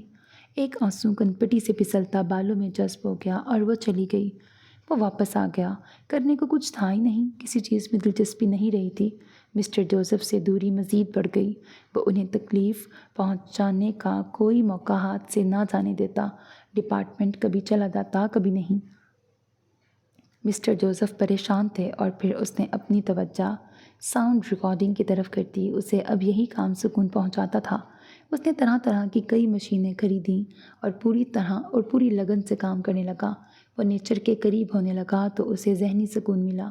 نینسی کبھی نہیں گئی، ہاں البتہ درد میں کمی آ گئی تھی۔ 1 سال لگا اسے اس سب سے نکلنے میں۔ نیل اس دوران اس کے ساتھ ہی رہا۔ اس عرصے میں ولیم کئی ممالک گیا، ایک سیاح کے طور پر، لیکن اس نے ریکارڈنگ کا کام جاری رکھا۔ وہ اپنے اکاؤنٹ پر ان ریکارڈنگز کو اپلوڈ کرنے لگا۔ وہ چہرہ سامنے نہیں لاتا تھا پر اس کا کام جلد مشہور ہو گیا۔ لوگ اسے جاننے لگے تھے، اس کے فالوورز بڑھتے گئے۔ مسٹر جوزف نے جب اسے عجیب و غریب مشینوں پر پیسہ لگاتے دیکھا تو اس کی پاکٹ منی بند کر دی۔ اس کے اکاؤنٹ فریز کروا دیے کیونکہ اس نے جوزف پیلس کے ایک کمرے کو عجیب و غریب مشینوں سے بھر دیا تھا۔ ملکوں کی سیاحت میں اس نے مسٹر جوزف کا پیسہ پانی کی طرح بہایا تھا۔ میرا اکاؤنٹ فریز کروایا آپ نے؟ وہ ان کے اسٹوڈیو پہنچ گیا۔ اسے ایک مشین خریدنی تھی جو کافی مہنگی تھی۔ پہلے پہل تو وہ اسے ملی نہیں تھی، اور جب اسے ملی اور وہ خریدنے لگا تو اس کا اکاؤنٹ فریز ہو چکا تھا۔ وہ سیدھا ان کے اسٹوڈیو آیا۔ اسے اب کوئی نہیں روکتا تھا، وہ سیدھا اندر جا سکتا تھا۔ ہاں، مسٹر جوزف نے یک لفظی جواب دیا۔ وجہ؟ تیوری چڑھ گئی۔ جانتے ہو پچھلے 1 سال میں تم کتنا پیسہ اڑا چکے ہو؟ کوئی حساب کتاب ہے؟ پڑھائی تم کر نہیں رہے، کام تم نہیں کر رہے، سیاحت جیسے مہنگے اور ریکارڈنگ جیسے فضول شوق تم پال کے بیٹھے ہو۔ اس سے پیٹ نہیں بھرتا ولیم، پیسہ کمانا پڑتا ہے۔ ذرا پورے اسٹوڈیو کا چکر لگاؤ تو تمہیں اندازہ ہوگا کہ لوگ کیسے کام کر رہے ہیں اور پیسہ کیسے کمایا جاتا ہے۔ سرد و سپاٹ لہجے میں کی گئی مسٹر جوزف کی تقریر پر وہ لب بھینچے کھڑا ہوا اور پھر بنا کچھ کہے واپس پلٹ گیا۔ جیسے ہی وہ دروازہ کھول کے باہر نکلا، عین اسی لمحے اندر آتے ایک نازک وجود سے ٹکرا گیا۔ ایک نسوانی چیخ ابھری۔ سوری، ذرا سی گردن موڑ کے کہا۔ وہ ایک لڑکی تھی جو اس سے ٹکرا کر گر چکی تھی، جبکہ ولیم نے رکنا گوارا نہیں کیا۔ وہ تیز تیز قدم اٹھاتا دور جا رہا تھا اور وہ لڑکی حیرانی سے اسے جاتے دیکھ رہی تھی۔ ہاؤ روڈ، وہ بڑبڑائی۔ ہائی ہیلز میں توازن برقرار نہیں رکھ پائی تھی۔ اسے دیکھتے ہی آس پاس کام کرتے کئی ورکرز اسے اٹھانے کے لیے اس کی جانب بھاگے، پر اس نے پلٹ کر نہیں دیکھا جسے وہ دیکھ رہی تھی۔ اس رات ولیم نے سینوریٹا کو بھیج دیا۔ جانتا تھا مسٹر جوزف اس پہ برہم ہوں گے، پر اسے فرق نہیں پڑتا تھا۔ وہ اب پیسے کمانے کے طریقے سوچ رہا تھا، اور اس کے لیے ضروری تھا اس کے پاس وہ سارا سامان ہوتا جو اسے چاہیے تھا۔ پھر اس نے ساؤنڈ ریکارڈنگ سے متعلقہ سارا سامان خریدا اور پھر وہ اپنے کام کی طرف متوجہ ہو گیا۔ مسٹر جوزف کو جب پتہ چلا اس نے گاڑی بھیج دی تو وہ مٹھیاں بھینچ کے رہ گئے۔ اسے اچھی خاصی سنائی بھی، پر پرواہ کس کو تھی؟ انہوں نے اس کے اکاؤنٹ ری ایکٹیو کروا دیے، مبادا وہ کہیں جوزف پیلس سمیت انہیں بھی نہ بھیجتے۔ اب وہ کئی دن بلکہ مہینوں غائب رہتا۔ وہ جو ساؤنڈ ریکارڈنگ کر رہا تھا اسے دیکھتے ہوئے کئی پروڈکشن کمپنیوں نے اپنی فلموں اور کمرشلز میں ان آوازوں کے استعمال کے لیے اس سے رابطہ کیا۔ وہ مختلف ملکوں میں جا کر ریکارڈنگ کرتا تھا اور آہستہ آہستہ اس کی ڈیمانڈ بڑھتی گئی۔ وہ منہ مانگی قیمتوں پر ان ریکارڈنگز کو فروخت کرنے لگا۔ اس نے بمشکل اپنی گریجویشن کی ڈگری مکمل کی تھی۔ اس دوران اس نے نینی سے کئی بار اپنی ماں کے متعلق پوچھا۔ کیا آپ نے کبھی میری موم سے بات کی ہے نینی؟ وہ کیسی تھیں؟ وہ حالیہ افریقہ سے لوٹا تھا، تقریباً 2 سال ہونے والے تھے، اور اس دوران اس کے کام کا ایک نام بن گیا تھا۔ اب اسے مسٹر جوزف کے پیسوں کی ضرورت نہیں پڑتی تھی، وہ اپنا کماتا تھا۔ وہ بہت پیاری تھی ولیم، بالکل تمہاری جیسی۔ وہ ان کی گود میں سر رکھے لیٹا تھا اور نینی اس کے بالوں میں ہاتھ پھیر رہی تھی۔ نسا ایک جانب بیٹھی ان دونوں کا پیار دیکھ رہی تھی۔ میں ان کی فیملی سے ملنا چاہتا ہوں، اس نے پہلی بار اپنی خواہش کا اظہار کیا۔ آج کل اسے اپنی ماں کا خیال بہت آنے لگا تھا۔ اسے چند سال پہلے تہہ خانے سے جو باکس ملا تھا جس میں اس کی اور افق کی تصویر تھی، اس کے پیچھے ایک فون نمبر لکھا تھا اور پاکستان کے کسی گھر کا پتہ۔ یقیناً وہ ان کے گھر کا پتہ ہوگا۔ ولیم نے کل رات اس نمبر پہ فون کیا تھا۔ ہیلو، کیا آپ اورنگزیب بول رہے ہیں؟ تم کون ہو؟ دوسری جانب سے پوچھا گیا۔ میں ولیم ہوں، افق اور جوزف کا بیٹا۔ ڈرتے ڈرتے اپنا تعارف کروایا گیا۔ افق ہمارے لیے مر چکی ہے، آئندہ یہاں فون مت کرنا، درستگی سے کہہ کر فون بند کر دیا گیا۔ وہ نہیں جانتا تھا اس کی ماں کے اپنے والدین کے ساتھ کیسے تعلقات تھے، پر اسے یہ جان کے دکھ ہوا تھا۔ اسے آج کل یہ باتیں پریشان کر رہی تھیں۔ ایسا سوچنا بھی ولیم، اگر جوزف کو پتہ چلا کہ تم اپنی ماں کے رشتہ داروں سے ملنا چاہتے ہو تو غضب ہو جائے گا۔ وہ تمہارے سبھی کارنامے اس لیے برداشت کر رہے ہیں کہ تم ان کی اولاد ہو، تم غلط صحبت میں نہیں پڑے۔ وہ تم سے بہت محبت کرتے ہیں، پر کچھ حدود ہیں، تمہیں ان کا خیال رکھنا ہے۔ تمہیں اس بات کا ذکر کبھی جوزف کے سامنے نہیں کرنا کہ تم ایسا کچھ چاہتے ہو ولیم، وہ برداشت نہیں کر پائیں گے۔ نینی نے اسے پیار سے سمجھایا۔ ولیم خاموشی سے سنتا گیا، پر وہ اپنے ذہن میں ایک اور دورے کا ارادہ کر چکا تھا، اور اس کا اگلا دورہ پاکستان کا تھا۔ اور پھر وہ ولیم ہی کیا جو اپنے باپ کے غصے کا سوچ کے پیچھے ہٹ جائے۔ باب چہارم، عنکبوت۔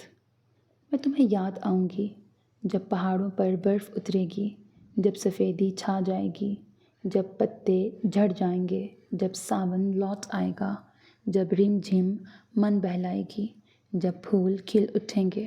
میں تمہیں یاد آؤں گی جب تنہائی کاٹ کھائے گی، جب رشتے ٹوٹ جائیں گے، جب اپنے چھوٹ جائیں گے، جب آنسو بہہ نکلیں گے، جب اذیت پھیل جائے گی۔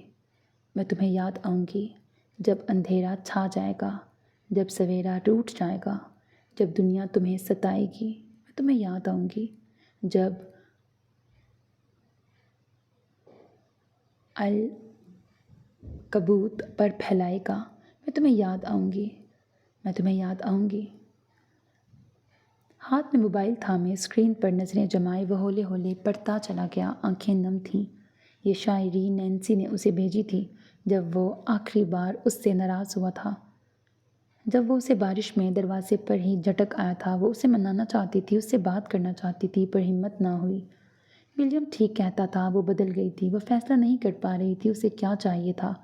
وہ واقعی دو کشتیوں میں سوار تھی۔ نینی کی گود میں سر رکھے اس نے یوں ہی نینسی کی چیٹ اوپن کر لی تھی اور اس کا لمبا میسج منہ چڑھانے لگا۔ وہ کیوں چلی گئی نینی؟ آخر کیوں؟ وہ فون بند کر کے صوفے پر گراتے نینی کی گود میں سر رکھے اب چت لیٹا تھا۔ آنکھیں موند لیں، اذیت پورے جسم میں پھیل گئی تھی۔ نینی نے ایک نظر اپنے گود میں سر رکھے لیٹے ولیم کو دیکھا۔ بند آنکھوں کی اوٹ میں چمکتا وہ آنسو نینی بخوبی دیکھ سکتی تھی۔ نینی نے ہولے سے جھکتے ہوئے اس کی کشادہ پیشانی پر بوسہ دیا۔ تم ایک بار رو لو ولیم، تم روئے نہیں، تم رو لو گے تو سکون آ جائے گا۔ وہ اس کے بالوں میں ہاتھ پھیرتے اسے تلقین کرنے لگیں۔ 2 سال گزر گئے تھے۔ 2 سال کم عرصہ نہیں تھا۔ وہ بھولتی ہی نہیں تھی، وہ ساتھ رہتی تھی اور کبھی کبھی شدت سے یاد آتی۔ ولیم نے تو جوزف پیلس سے ہی غائب رہنا شروع کر دیا تھا، پر وہ تھی کہ پیچھا ہی نہیں چھوڑتی تھی۔ ابھی وہ کچھ دیر پہلے اپنی ماں کو یاد کر کے آپ دیدہ تھا اور پھر چند لمحوں بعد نینسی کی یاد آ ٹپکی۔ رونے سے کچھ نہیں ہوگا نینی، رونے سے کیا ہوگا؟ اس کی ماں اور نینسی 2 عورتیں ایسی تھیں جو اسے عزیز تھیں، اور انہی 2 عورتوں کی لاش کو اس نے رسی سے لٹکتے اپنی آنکھوں سے دیکھا تھا۔ وہ دونوں میں سے کسی کو نہیں بچا پایا۔ کوئی اس کی ذہنی کیفیت کا اندازہ نہیں لگا سکتا تھا۔ اس نے خود کو بہت مصروف کر لیا تھا، خود کو جنگلوں، بیابانوں، پہاڑوں اور قدرت میں چھپا لیا تھا، گم کر لیا۔ پر یہ احساس پیچھا ہی نہیں چھوڑتا تھا، ہر وقت بس کچوکے لگاتا رہتا تھا۔ دل ہلکا ہو جائے گا ولیم، نینی نے اس کے خوبصورت چہرے کو پیار بھری نظروں میں سموئے بولا۔ دل ایسے ہلکا نہیں ہوتا نینی، یہ بس خام خیالی ہے۔ رو کر ہم خود کو دلاسا دے لیتے ہیں، پر اذیتیں کبھی پیچھا نہیں چھوڑتیں۔ وہ اٹھ بیٹھا۔ نینی اسے پریشانی سے دیکھتی رہی، پھر وہ موبائل پکڑتے اٹھ کھڑا ہوا۔ خاکی رنگ کی کھلی کارگو پینٹ پہنے وہ سیاہ گول گلے والی ٹی شرٹ پہنے ہوئے تھا۔ کہاں جا رہے ہو؟ کھانا بس تیار ہے۔ میں کچھ دیر آرام کرنا چاہتا ہوں، کھانا نہیں کھاؤں گا۔ نینی اسے پکارتے ہی رہ گئیں، لیکن وہ تیزی سے لاؤنج سے گزرتا سیڑھیوں کی جانب بڑھ رہا تھا اور پھر سیڑھیاں پھلانگتا نینی کی نظروں سے اوجھل ہو گیا۔ وہ پیچھے بھاری دل لیے بیٹھی رہ گئی۔ نینسی کا دکھ تو کوئی نہیں بھولا تھا، وقت نے زخم بھر دیا تھا، پر یادوں کی تازی ہوا سارے زخم ادھیڑ دیتی تھی۔ ولیم سیڑھیاں پھلانگتا اپنے کمرے میں جانے کے بجائے نینسی کے کمرے کی جانب آیا۔ پہلے وہ بے دھڑک اندر چلا جاتا تھا، پر جب سے وہ گئی تھی تب سے وہ اس کمرے میں نہیں آیا تھا۔ آنے کی ہمت ہی نہیں ہوتی تھی۔ وہ کئی لمحے دروازے کے سامنے کھڑا رہا، خود پہ قابو پانے کی کوشش کرتا رہا، اور پھر لکڑی کا بھاری بھرکم دروازہ کھول کر اندر داخل ہوا۔ دل پل بھر کو ساکت ہوا۔ اس کے کمرے کی صفائی روز ہوتی تھی، ہر چیز اپنی جگہ پر تھی۔ وہ دروازے میں کھڑا چاروں جانب دیکھے گیا، وہ ہر جگہ تھی۔ بستر پہ بیٹھی تھی، آئینے کے سامنے کھڑی تھی، وہ ہنس رہی تھی، بول رہی تھی، اس کے قہقہے گونج رہے تھے۔ وہ الماری کے سامنے کھڑی کپڑے نکال رہی تھی، اس کے اسکیچز جگہ جگہ بکھرے پڑے تھے۔ وہ کسی نئے کاسٹیوم کا ڈیزائن کر رہی تھی۔ ولیم کا دم گھٹنے لگا۔ اگلے ہی پل وہ کمرے سے نکلتا دروازہ زور سے بند کر چکا تھا۔ اب وہ دھڑکتے دل کے ساتھ دروازے سے ٹیک لگائے آنکھیں موندے کھڑا تھا، پورے جسم کپکپا رہا تھا۔ وہ کیوں چلی گئی تھی؟ آخر کیوں؟ ولیم، سرسراتی سی سرگوشی ابھری۔ وہ آ گئی تھی، ایسے کیسے ہو سکتا تھا؟ وہ اسے یاد کرتا اور وہ نہ آتی۔ اس کے ریشمی لباس کی پڑپڑاہٹ واضح تھی۔ اس نے آنکھیں نہیں کھولیں، یوں ہی مٹھیاں بھینچے کھڑا رہا۔ ولیم، پھر سے پکارا گیا۔ اس بار اس نے آنکھیں کھول لیں۔ وہ بائیں جانب اس کے بالکل قریب کھڑی تھی، بند دروازے سے ٹیک لگائے، اس کی جانب رخ موڑے اسے ہی دیکھ رہی تھی۔ ولیم نے رخ موڑ کر دیکھا، وہ مسکرا رہی تھی، پر اس کی آنکھوں میں نمی تھی۔ وہ واضح دیکھ سکتا تھا۔ میں کہتی تھی نا محبت کر لو، دیکھو اب رہ گئے نا اکیلے، وہ جتانے والے انداز میں بولی، لبوں پر تپانے والی مسکراہٹ تھی۔ آئی ہیٹ یو نینسی، لہجہ بھیگا تھا۔ وہ مسکرا دی۔ بلونڈ بالوں والی نینسی اسے اچھے سے جانتی تھی، وہ نینسی سے کبھی نفرت نہیں کر سکتا تھا۔ کیا تم نے سنا؟ اس بار ہوائیں کیا سرگوشیاں کر رہی ہیں؟ وہ یوں ہی اسے دیکھتے ہوئے بولی۔ ولیم نے نفی میں سر ہلا دیا۔ یہ کہہ رہی ہیں ولیم جوزف تیار ہو جاؤ، محبت اپنی جادوئی بگھی لیے تمہیں لینے آ رہی ہے۔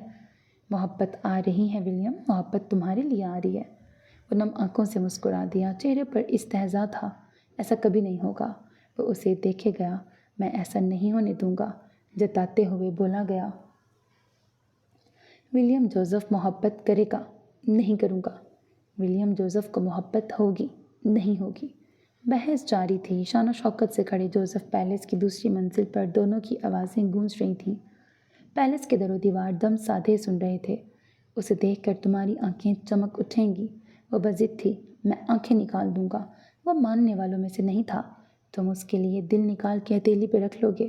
وہ باز آنے والوں میں سے نہیں تھی۔ اب وہ دروازے سے ہٹ گئی اور چلتے ہوئے اس کے سامنے آئی۔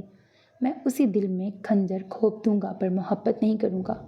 وہ ڈٹا رہا۔ وہ مسکرا دی۔ تم اسے دیکھنا چاہو گے، تمہاری آنکھیں صرف اس کے دیدار کو ترسیں گی۔ وہ اب الٹے قدموں چلتی اس سے دور ہونے لگی، نظریں ابھی تک ولیم پر تھیں۔ میں آنکھیں پھوڑ لوں گا، پر عشق کی نظر سے کسی کو نہیں دیکھوں گا۔ وہ بھی دروازے سے ہٹ گیا۔ تمہاری سماعت صرف اسے سنے گی۔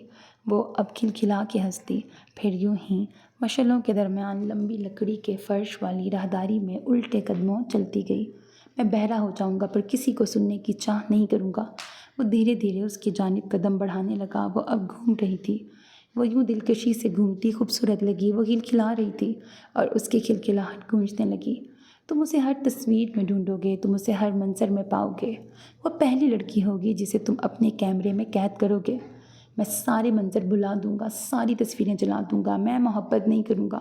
کتنا ڈھیٹ تھا وہ! اسے محبت سے چڑ ہو گئی تھی۔ اسے مرد اور عورت کے اس رشتے سے نفرت ہو گئی تھی جو سوائے اذیت کے کچھ نہیں دیتا۔ ولیم جوزف، محبت آ رہی ہے اپنی جادوئی بگھی لیے۔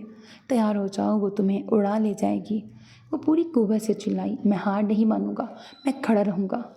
تم کھڑے نہیں رہ پاؤ گے، تم گھٹنے ٹیک دو گے، تم اس کے سامنے جھک جاؤ گے۔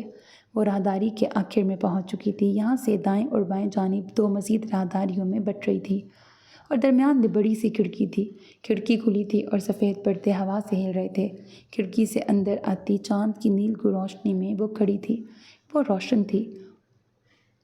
ولیم جوزف، وہ تمہاری شروعات ہے، تم اس سے بھاگ نہیں سکتے، وہ شرارت سے کہتے بائیں جانب کی راہداری میں مڑ گئی۔ وہ تیزی سے بھاگا۔ جب تک وہ راہداری کے سرے پر پہنچا تو خاموشی چھا گئی۔ راہداری خالی تھی، مشعلیں روشن تھیں، وہاں کوئی نہیں تھا۔ وہ چلی گئی تھی اور ولیم بھاری دل لیے کھڑا رہ گیا۔ اسٹار لائٹ اسٹوڈیو رات کے اس پہر روشنیوں میں نہایا تھا۔ بڑی بڑی گلاس وال والا یہ اسٹوڈیو وسیع و عریض رقبے پہ پھیلا تھا۔ اس کے اندر کثیر سیٹ لگائے گئے جہاں روزانہ کی بنیاد پر کئی فوٹو شوٹ ہوتے، کئی کمرشلوں کی ریکارڈنگز کی جاتی اور کوئی نئے پروجیکٹس ڈسکس کیے جاتے۔ آج بھی میٹنگ روم میں اسٹار لائٹ کی پوری ٹیم جمع تھی۔ نئی فلم کی کہانی تیار تھی۔ مسٹر جوزف پیٹرسن اس کے پروڈیوسر تھے۔ مسٹر ایلبرٹ ڈائریکٹر اور کئی مشہور فنکار وہاں موجود تھے۔ اس کے ساتھ ساتھ کو پروڈیوسر اور فلم کے مصنف اپنا اسکرپٹ لیے بیٹھے تھے۔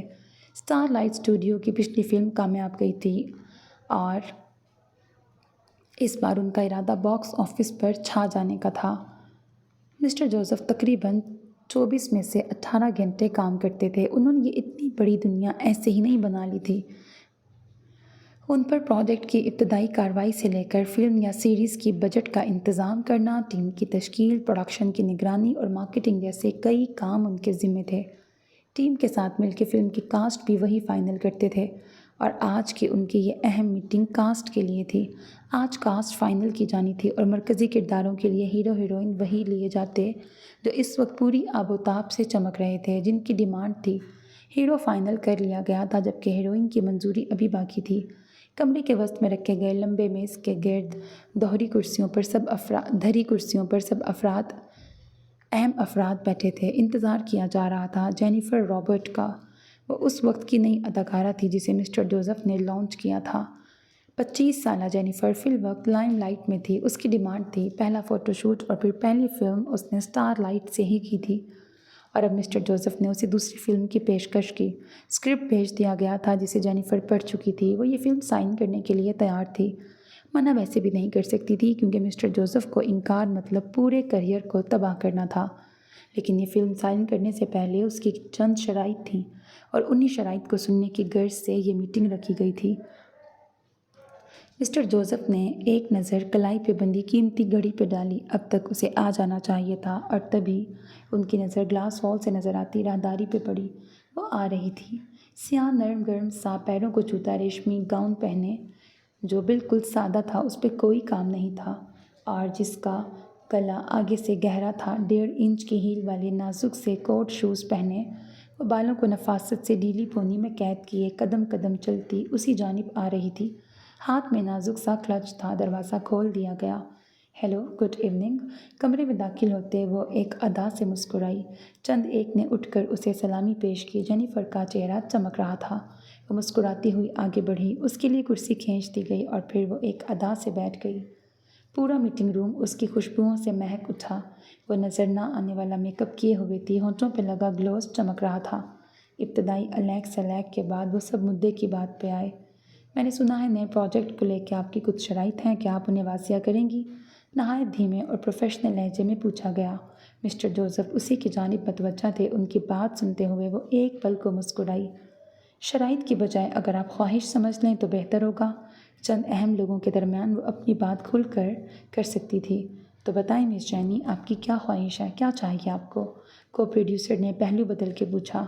مسٹر جوزف کی جانسی نگاہیں جینی پر جمی تھیں اور آج وہ بھی انہیں ہی دیکھ رہی تھی، وقفے وقفے سے ان کے چہرے میں کسی کو تلاش کر رہی تھی۔ یوں بھی اس کا مقصد یہی تھا۔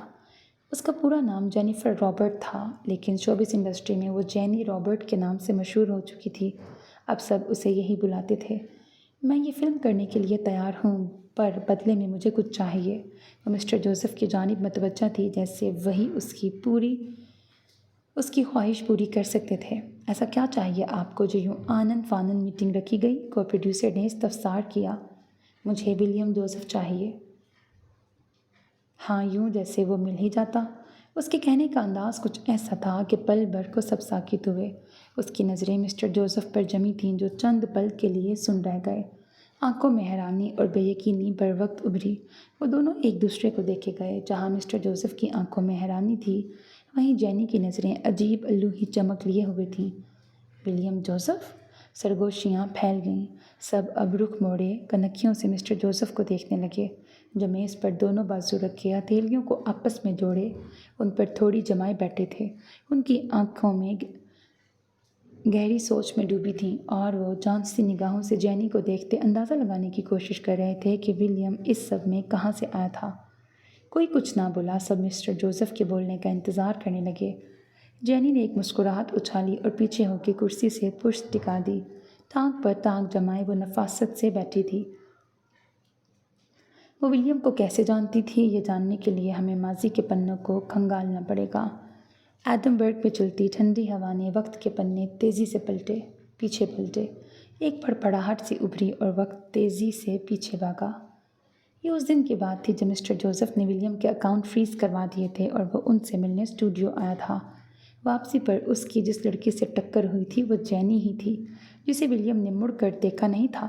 اس روز وہ اسے پہچان گئی تھی۔ یہ سالوں بعد پہلی ملاقات تھی۔ کتھئی آنکھوں والا ولیم اسے یاد تھا ہمیشہ سے۔ پر کیوں؟ یہ راز تم آگے جان پاؤ گے۔ اور پھر چند روز پہلے جینی کی ایڈنبرگ میں کانفرنس تھی۔ پہلی فلم کی کامیابی کے بعد وہ چاروں جانب چھائی تھی۔ ہر پوسٹر پہ اس کی تصویر تھی۔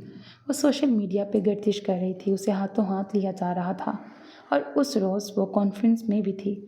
بڑے سے ہال میں اسٹیج پہ رکھے میز کے پیچھے بیٹھی جینی بڑی خوشگواریت سے میڈیا کے سوالوں کا جواب دے رہی تھی۔ وہ تر و تازہ دکھ رہی تھی۔ کریم رنگ کی چست سی اسکرٹ پہ ہم رنگ بلاؤز پہنے وہ بالکل ویسے ہی بیٹھی جیسے اداکار بیٹھا کرتے ہیں۔ اس کے گارڈز آس پاس کھڑے تھے۔ کئی مائک اس وقت میز پہ سجے رکھے تھے۔ ہال میں ترتیب سے رکھی گئی کرسیوں پہ بیٹھی عوام اسے دل تھامے سن رہی تھی۔ عوام میں سے باری باری ہاتھ کھڑا کیا جاتا اور پھر سوال پوچھا جاتا، جسے جینی پوری توجہ سے سنتی اور پھر مسکرا کر ایک ادا سے جواب دیا جاتا، آدھے جھوٹ آدھے سچ، کچھ بناوٹی تو کچھ توجہ کھینچنے کے لیے۔ اس کی پروفیشنل ٹیم اسے یہی سکھاتی تھی۔ کیمرے کی فلیش لائٹ بار بار چمک رہی تھی۔ ایسے میں عوام میں سے ایک سوال داغا گیا، مس جینیفر رابرٹ، کیا آپ سنگل ہیں؟ سوال ایسا تھا کہ وہ سن کے مسکرا دی اور دبی دبی سی ہنسی پورے ہال میں گونج گئی۔ سب جواب سننا چاہتے تھے۔ ہاں ابھی تو سنگل ہوں، مسکرا کے جواب دیا گیا۔ آپ اپنا لائف پارٹنر کیسا چاہتی ہیں؟ وہ کیسا ہوگا جو جینی رابرٹ کو پسند آئے گا؟ اڑتا اڑتا ایک اور سوال ابھرا۔ جینی نے سوال سنا اور پھر چند لمحوں کی خاموشی چھا گئی۔ عقب میں بنی گلاس وال سے ڈوبتے سورج کی سنہری کرنیں چھن کر اندر آ رہی تھیں۔ وہ جینی کی پشت سے ٹکراتی اور پلٹ جاتی۔ اس کے کانوں میں چمکتے ننھے آویزے سورج کی سنہری کرنوں میں مزید دمکنے لگتے۔ یوں لگنے لگتا جیسے ساری روشنی جینی رابرٹ کے چہرے سے پھوٹ رہی ہو۔ اس سوال پر کئی دلکش رنگ اس کے چہرے پر آ کے گزر گئے۔ وہ جو نہیں جانتا کہ جینی رابرٹ کون ہے؟ دلکش انداز میں گول مول سا جواب دیا گیا۔ ہال میں سرگوشیاں پھیل گئیں۔ یہ کیسا جواب ہوا بھلا؟ وہ اب اسٹیج سے اتر رہی تھی۔ کیمرے ابھی بھی اسے ہر زاویے سے قید کر رہے تھے۔ رپورٹر کھڑے ہو گئے اور اس کے گارڈز نے آگے پیچھے اسے گھیر لیا۔ تبھی ہال کا دروازہ کھلا، کوئی اندر داخل ہوا۔ رپورٹرز مزید جاننے کو بےتاب تھے۔ وہ ابھی تک جینی میم کی صدائیں بلند کرتے مزید سوال پوچھے جا رہے تھے۔ جینی کی نظر اچانک اٹھی اور پھر ٹھہر گئی۔ وہ اسے پہچان گئی تھی۔ سر پر کالی ٹوپی اوڑھے اور جدید ہیڈ فون کانوں پر جمائے وہ موبائل پکڑے اندر داخل ہوا۔ اس نے نظر اٹھا کے نہیں دیکھا۔ وہ کافی مصروف نظر آتا تھا۔ جینی اب دروازے کی جانب بڑھ رہی تھی جبکہ نظریں ولیم پر ہی جمی تھیں۔ مہینوں پہلے وہ اس سے اسٹار لائٹ اسٹوڈیو میں ٹکرائی تھی۔ اس بے مروت شخص نے تب بھی مڑ کے نہیں دیکھا تھا اور اس پل وہ تیزی سے اس کے قریب آ رہا تھا۔ وہ ہولے ہولے بڑبڑا رہا تھا۔ شاید فون پر دوسری جانب کوئی تھا جس سے وہ بات کر رہا تھا۔ ٹھیک ہے، میں پہنچ جاؤں گا۔ وہ ہوا کے جھونکے کی مانند قریب سے گزر گیا۔ جینی نے اپنے دل کو پل بھر کو ساکت ہوتا محسوس کیا۔ وہ تیز تیز چلتا اب دائیں جانب لگے دروازے سے اندر داخل ہو گیا۔ شاید کسی کام کی غرض سے آیا ہوگا۔ جینی نے اپنے چہرے سے آگ نکلتی محسوس کی۔ چہرہ سرخ پڑ گیا۔ کئی کیمروں میں یہ منظر ریکارڈ ہو چکا تھا۔ کیا وہ جینی رابرٹ کو نہیں جانتا؟ کیا وہ موویز نہیں دیکھتا؟ کیا وہ سوشل میڈیا استعمال نہیں کرتا؟ جوزف پیٹرسن کا بیٹا ہو کے وہ جینی رابرٹ کو کیسے نہیں جانتا؟ کئی سوال دماغ میں گلبلانے لگے۔ وہ اپنے گرد اٹھتے ہجوم کے شور میں تیز تیز چلتی باہر کھڑی لمبی چمچماتی گاڑی میں بیٹھ چکی تھی۔ کیا وہ ولیم جوزف کو یاد نہیں تھی؟ اگر نہیں تو پھر وہ اسے کیوں یاد رہ گیا تھا؟ اس نے گاڑی میں بیٹھتے سیٹ سے پشت ٹکا لی اور آنکھیں موند لیں۔ اتنا لمبا سفر طے کیا تھا اس نے یہاں تک پہنچنے کے لیے، ولیم جوزف کے برابر آنے کے لیے، بلکہ وہ اس سے کئی زینے آگے تھی، پھر بھی وہ اسے نہیں جانتا تھا۔ دل میں ایک ٹیس سی اٹھی۔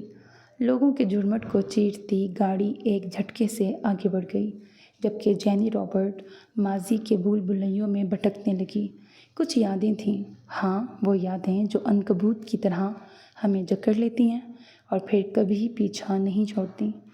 وہ موری فیلڈ میں رہنے والے کسان کی بیٹی تھی۔ اس کے آباء و اجداد کا صدیوں سے یہی پیشہ رہا تھا۔ موری فیلڈ اسے بیکار لگتا تھا۔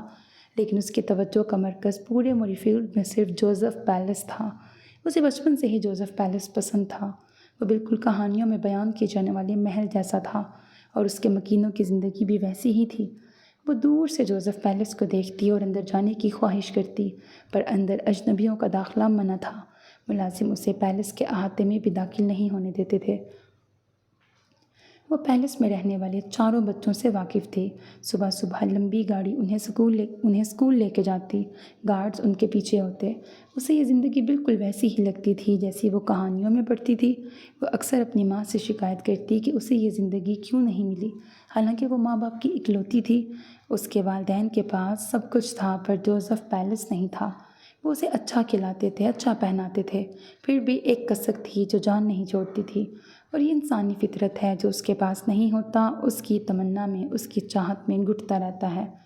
جینی کا دل کرتا تھا وہ پیلس میں رہنے والے چاروں بچوں کے ساتھ کھیلے، پر اسے یہ موقع کبھی نہیں ملا۔ صرف ایک چرچ تھا جہاں وہ انہیں قریب سے دیکھ پاتی تھی، اور اس کی توجہ کا مرکز ہمیشہ ولیم اور نینسی رہے تھے۔ وہ دونوں ہمیشہ ساتھ ہوتے۔ ایک سیاہ عورت انہیں چرچ لاتی اور پھر لے جاتی۔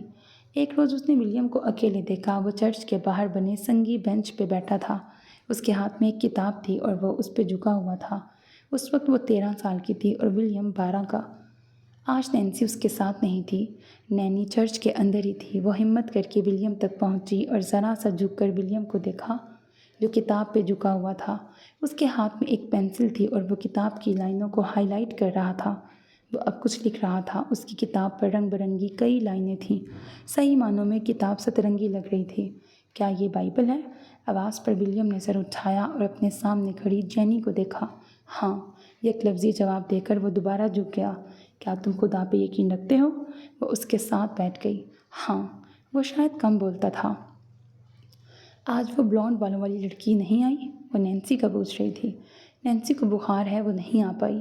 وہ یوں ہی جھکے جھکے بولا۔ قیمتی لباس والی ولیم جوزف سے بات کرنا اسے اچھا لگا۔ کیا تم خدا کو نہیں مانتی؟ ولیم نے ایک جھٹکے سے سر اٹھایا، بائبل بند کر دی۔ اس عمر میں اس کے بہت سوال ہوتے تھے اور نینی پوری توجہ سے جواب دینے کی کوشش کرتی۔ میں نے اسے کبھی نہیں دیکھا۔ جینی نے کندھے اچکا دیے۔ اس کی نگاہیں یہاں سے نظر آتے جوزف پیلس کے مینار پہ جمی تھیں۔ نینی کہتی ہیں وہ نظر نہیں آتا، وہ ساتھ رہتا ہے۔ ولیم نے سمجھداری سے جواب دیا۔ وہ ساتھ کیوں رہتا ہے؟ جینی کی نیلی آنکھوں میں جوزف پیلس کا عکس واضح تھا۔ وہ سر اٹھائے ہوئے تھی۔ کیونکہ وہ ہم سے محبت کرتا ہے۔ فوراً سے جواب حاضر ہوا۔ لیکن وہ مجھ سے محبت نہیں کرتا۔ اس کی نیلی آنکھوں میں اب پیلس کے عکس کے ساتھ ساتھ دکھ عود آیا۔ تمہیں ایسا کیوں لگتا ہے؟ وہ اسے دیکھنے لگا جو جانے کہاں کھوئی تھی۔ وہ بندکیوں والی پرانی سی فراک پہنے ہوئے تھی، پنڈلیوں تک آتی فراک جس کے بازو کوہنی سے ذرا اوپر آتے تھے۔ جینی کی سرخ و سفید رنگت واضح تھی۔ بھورے بال چٹیاں میں کھینچ کے باندھے گئے تھے اور اس کے چہرے پر، ناک اور گالوں کے مقام پر بھورے تل تھے جو اسے مزید خوبصورت بنا رہے تھے۔ اگر وہ مجھ سے پیار کرتا تو مجھے بھی جوزف پیلس میں پیدا کرتا۔ ولیم پل بھر کو ساکت ہوا۔ وہ جینی کو دیکھے گیا جو اب سر جھکائے اپنی آنکھوں میں ابھرنے والے کرب کو چھپانے کی کوشش کر رہی تھی۔ اسے آج بھی یاد تھا وہ دن جب وہ پیلس کے احاطے کے باہر کھڑی پیلس کو حسرت سے دیکھ رہی تھی، اور تبھی مسٹر جوزف کی گاڑی پیلس سے باہر نکلی۔ اس نے جینی کو کھڑے دیکھا تو گاڑی روک کے ملازم سے کہا، مجھے یہ لڑکی دوبارہ نظر نہ آئے۔ وہ وہاں تقریباً روز کھڑی ہوتی تھی اور مسٹر جوزف کو یہ اچھا نہیں لگتا تھا، اور یوں جینی سے پیلس کو دیکھنے کا حق بھی چھین لیا گیا۔ تم وہیں رہتے ہو نا؟ دیکھو وہ تم سے پیار کرتا ہے، مجھ سے کرتا ہوتا تو میں بھی وہیں رہتی۔ وہ سر جھکائے شکوہ کر رہی تھی۔ ولیم لب بھینچے بیٹھا رہا، سمجھ نہ آیا کیا بولے۔ تمہیں جوزف پیلس پسند ہے؟ کئی لمحوں کی خاموشی کو ولیم نے ہی توڑا۔ وہ کچھ نہ بولی۔ تم کل آنا، میں تمہیں پورا پیلس گھماؤں گا، وہ پرجوش سا بولا۔ میں ضرور آؤں گی، پر ابھی نہیں، جب میں بڑی ہو جاؤں گی۔ وہ سر اٹھا کے ولیم کی جانب دیکھتے مسکرائی۔ اس کے عقب میں کھڑے سرمئی چرچ کے مینار نے مہر ثبت کی۔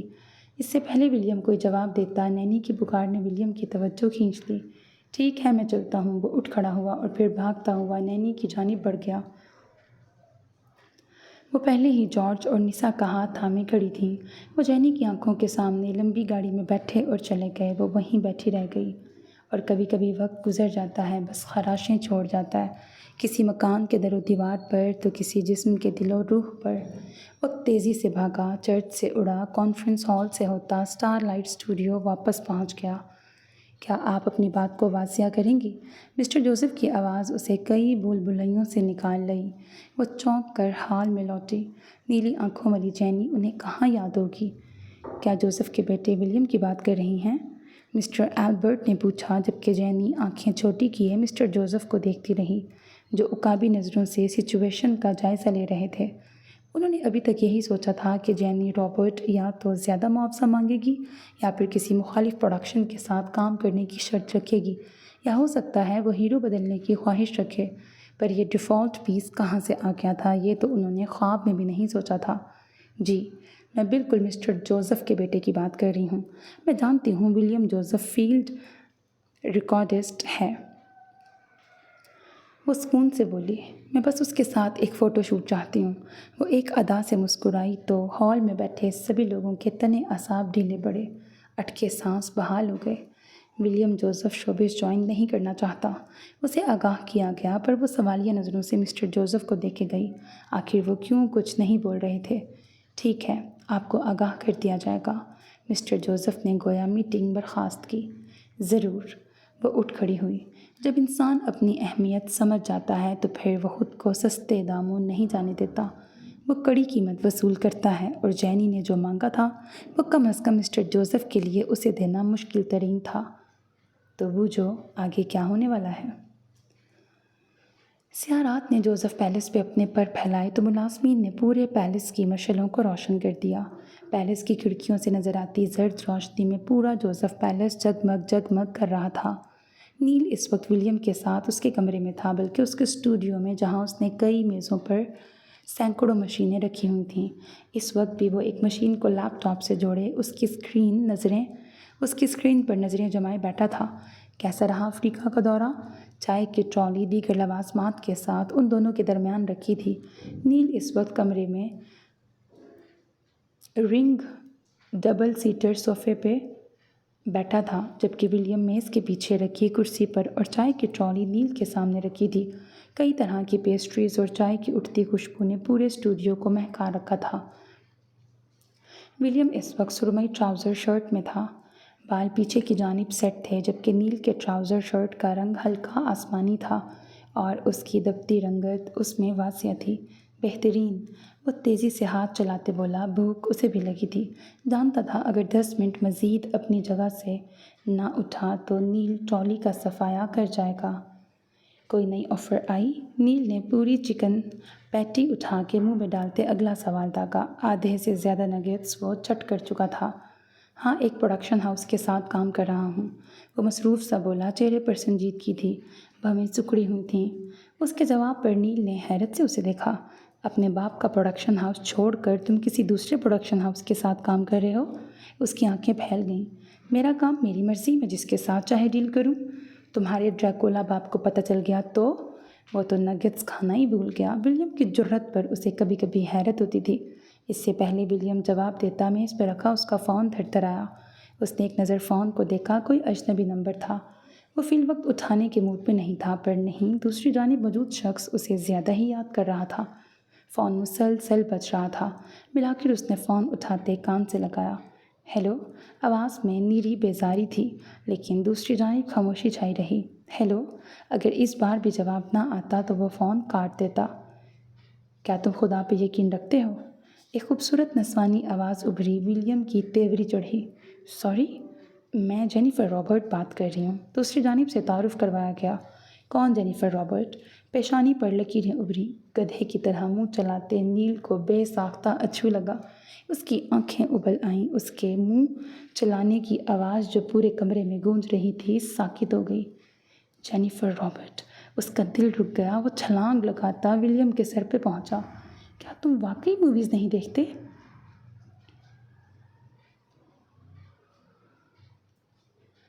میں نارنیا کے فین ہوں۔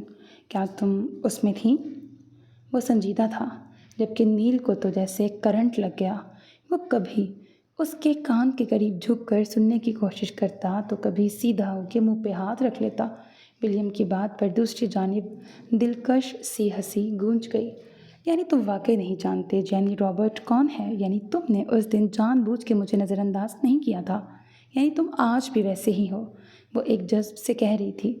مجھے لگتا ہے آپ غلط نمبر ملا چکی ہیں، برائے مہربانی نمبر درست ڈائل کریں۔ وہ ٹک سے فون بند کر گیا۔ او مائی گاڈ، جینی رابرٹ! کیا واقعی یہ وہ تھی؟ نیل سر پر دونوں ہاتھ رکھ کے حیرت سے گنگ تھا۔ ہے کون یہ؟ میرا لیٹسٹ کرش، تم بھول گئے؟ وہ اب حیرت سے دائیں بائیں چکر لگا رہا تھا۔ دن میں 10 کرش بدلتے ہو تم، سب کو کیسے یاد رکھوں؟ وہ بیزار ہوا۔ بھائی یہ عام لڑکی نہیں ہے، ایکٹریس ہے، اور آج کل یہی چھائی ہوئی ہے۔ تیرے ڈریکولا باپ نے ہی لانچ کیا ہے اسے۔ بس نیل کو یہ آخری بات نہیں کرنی چاہیے تھی۔ فون دوبارہ سے بج اٹھا تھا، وہی نمبر تھا۔ اٹھا اٹھا، جلدی اٹھا۔ نیل نے فون اٹھا کے اسے پکڑا لیا، جبکہ ولیم نے فون پکڑتے کال کاٹ دی اور اگلے ہی لمحے اس نے بٹن دبا کے نمبر بلاک کر دیا۔ نیل کا منہ صدمے سے کھل گیا، آنکھیں پھٹی کی پھٹی رہ گئیں۔ خدا کی مات پڑے گی تجھ پہ۔ وہ واپس صوفے کی جانب پلٹ گیا۔ خوبصورت لڑکی کو بلاک کرنے والوں کو نرک جہنم میں بھی جگہ نہیں ملتی۔ وہ کلس رہا تھا۔ نرک میرا ٹھکانہ ہے بھی نہیں۔ کس قدر گردن اکڑا کے کہا گیا۔ تمہارے یہی کرتوت رہے تو واقعی نرک سے بھی بدتر ٹھکانہ ہوگا تمہارا۔ وہ اونچی آواز میں بولا اور پھر مارے ضبط کے ایک نگیٹ اٹھا کے منہ میں ڈال لیا۔ غم اپنی جگہ، کھانا اپنی جگہ۔ بھائی ایک مشہور ایکٹریس مجھے فون کیوں کرے گی؟ ولیم نے سوال کیا، پر اگلے ہی لمحے نوٹیفیکیشن ابھرا۔ انسٹاگرام پر اسے کسی نے میسج کیا تھا اور میسج کرنے والی جینی رابرٹ تھی۔ وہ فون اوپر کیے اب بھویں سکیڑے اس کے میسج کو دیکھ رہا تھا۔ جینی کے کئی ملین فالوورز تھے اور اس کا آفیشیل اکاؤنٹ تھا۔ میں نے تمہیں پہچان لیا۔ ولیم کے انسٹاگرام پر ساری اس کی فیلڈ ریکارڈنگ والی ویڈیوز تھیں۔ وہ اپنا چہرہ نہیں دکھاتا تھا، یعنی وہ اسے اچھے سے جانتی تھی جو پہچان گئی تھی۔ یہ تو واقعی جینی رابرٹ کا میسج ہے۔ نیل کو ایک بار پھر جھٹکا لگا۔ وہ بھاگتا ہوا آیا۔ دکھاؤ دکھاؤ۔ اب وہ اس کے ہاتھ سے موبائل جھپٹتے دیکھ رہا تھا۔ وہ واقعی جینی رابرٹ تھی، جسے نیل نے جانے کتنے میسیجز کیے تھے۔ اگلے ہی پل اس کے چہرے کے زاویے بگڑے۔ اس عورت کو بھی نرک میں جگہ نہیں ملے گی۔ میں نے ہزاروں میسیجز کیے، مجھے تو رپلائی نہیں کیا۔ اس کا موڈ اب بگڑ چکا تھا۔ فون میز پہ پھینکتے وہ واپس پلٹ گیا۔ ولیم کے لبوں کو نرم سی مسکراہٹ نے چھوا۔ وہ فون وہیں چھوڑتا نیل کی جانب بڑھا۔ کیتلی میں رکھی چائے ابھی گرم تھی، پر وہ ساکت رہ گیا جب اس نے ٹرالی خالی دیکھی۔ پلیٹ میں رکھا ایک نگیٹ اس کو منہ چڑھا رہا تھا۔ تم سب کچھ کھا گئے؟ اس نے صوفے پہ بیٹھتے حیرت سے پوچھا۔ کوئی مال و دولت نہیں کھایا میں نے تمہارا، چند پیسٹریز، کچھ نگیٹس اور سینڈوچز ہی کھائے ہیں بس، وہ تنک کر جتاتے بولا، جبکہ ولیم اب کپ میں چائے ڈال رہا تھا۔ ویسے تم 24 کے ہونے والے ہو، کوئی ارادہ نہیں ہے کیا گرل فرینڈ بنانے کا؟ اس سے پہلے وہ آخری بچا ہوا نگیٹ بھی پکڑتا، ولیم نے فٹافٹ اٹھا لیا۔ نیل کی نظر اسی نگیٹ پہ تھی، پر وہ ناکام رہ گیا۔ تم ہو ویسے لانتی ہی، ایک نگیٹ نہیں دے سکے مجھے، وہ منہ کے زاویے بگاڑ کے بولا، جبکہ ولیم کا دل چاہا چائے کا کپ اس کے سر پہ دے مارے۔ سب کچھ ہڑپ گیا تھا، ابھی بھی اس کا پیٹ نہیں بھرا تھا، پر نیل کی ہوا ٹائٹ کرنے کا اس کے پاس ایک اور راستہ تھا۔ میں اس لڑکی کو چنوں گا جسے نینسی اپروو کرے گی، وہ لبوں پر ابھرنے والی شرارتی مسکان چھپائے بولا، جبکہ نیل کا دل اچھل کر حلق میں آ گیا۔ کیوں نام لے رہے ہو اس بلا کا؟ اسے جن بھوتوں سے ڈر لگتا تھا، وہ بلا اس وقت بالکل تمہارے سامنے بیٹھی ہے، تمہیں کھا جانے والی نظروں سے گھور رہی ہے، وہ چائے کا کپ لبوں سے لگاتے بولا، جبکہ نیل نے اچھلتے ٹانگیں صوفے کے اوپر کر لیں۔ وہ خوف زدہ لگ رہا تھا۔ دیکھ ولیم، یہ مذاق نہیں چلے گا، اس نے تنبیہ کی۔ وہ کہہ رہی ہے ابھی کچھ نہیں کہے گی، پر رات کو تم سے ملنے ضرور۔ ولیم منہ بند کر اپنا۔ وہ جھٹکے سے اٹھ کھڑا ہوا، کشن اٹھا کے سینے میں بھینچ لیا اور خوف زدہ نظروں سے چاروں جانب دیکھنے لگا۔ وہ کہہ رہی ہے یہاں سے دفع ہو جاؤ ورنہ ممی۔ اگلے ہی لمحے وہ کشن گراتا کمرے سے باہر تھا اور پھر بنا پیچھے دیکھے سر پٹ بھاگا۔ وہ اب تمہارے پیچھے آ رہی ہے نیل، ولیم اونچی آواز میں چلایا۔ ممی بچاؤ۔ پورا جوزف پیلیس اس کی چیخوں سے گونج اٹھا تھا۔ وہ اب چلاتے ہوئے سیڑھیاں اتر رہا تھا۔ کام کرتے سبھی ملازمین رک گئے۔ لاؤنج میں بیٹھی نینی نے عجیب نظروں سے اسے دیکھا، جو بنا پیچھے دیکھے سر پٹ بھاگ رہا تھا۔ جیسے واقعی اس کے پیچھے نینسی کا بھوت لگا ہوا ہو۔ چند منٹوں بعد وہ جوزف پیلس کے باہر تھا اور قسم اٹھا چکا تھا اب کبھی یہاں واپس نہیں آئے گا۔ اس کے جانے کے بعد ولیم نے تھک ہار کر گردن صوفے پہ گرا دی۔ وہ اب چھت کو گور رہا تھا۔ بہت شوق ہے نا تمہیں مجھے بھوت بنانے کا؟ وہ ہوا میں معلق تھی، غصہ تھی۔ ولیم اسے دیکھے گیا۔ وہ جیسا سوچتا تھا نینسی اسے ویسے ہی دکھائی دیتی تھی۔ اگر وہ سوچتا وہ خوش تھی تو وہ خوش دکھائی دیتی، اگر وہ سوچتا وہ ناراض تھی تو اسے ناراض دکھائی دیتی، اگر اسے لگتا وہ تکلیف میں تھی تو وہ اسے روتی تڑپتی نظر آتی، اگر وہ سوچتا وہ اس سے بدگمان تھی تو وہ اسے برا بھلا کہتی نظر آتی۔ یہ اس کا ذہن تھا جہاں وہ قید تھی۔ وہ جیسے چاہتا تھا وہ ویسے ہی نظر آ جاتی تھی، اور اگر اس پل کوئی اسے دیکھ لیتا تو وہ ہوا میں معلق تھی تو یقیناً اسے دل کا دورہ پڑ جاتا۔ پر ولیم بچپن سے اس سب کا عادی تھا۔ اسے اب فرق نہیں پڑتا تھا، بلکہ وہ خوش تھا کہ کسی نہ کسی صورت آخر وہ اس کے ساتھ تو تھی۔ تو کیا تم اس کی ذہنی کیفیت کا اندازہ لگا سکتے ہو؟ سو میرے عزیز listeners, this was the end of this episode. Hope that you like it. اپنا بہت خیال رکھیے گا نیک تمناؤں کے ساتھ۔ اللہ حافظ۔ And don't forget to subscribe to my channel because that's how you can encourage me, and that's the only kind of support and encouragement which I want from all of you. Allah Hafiz.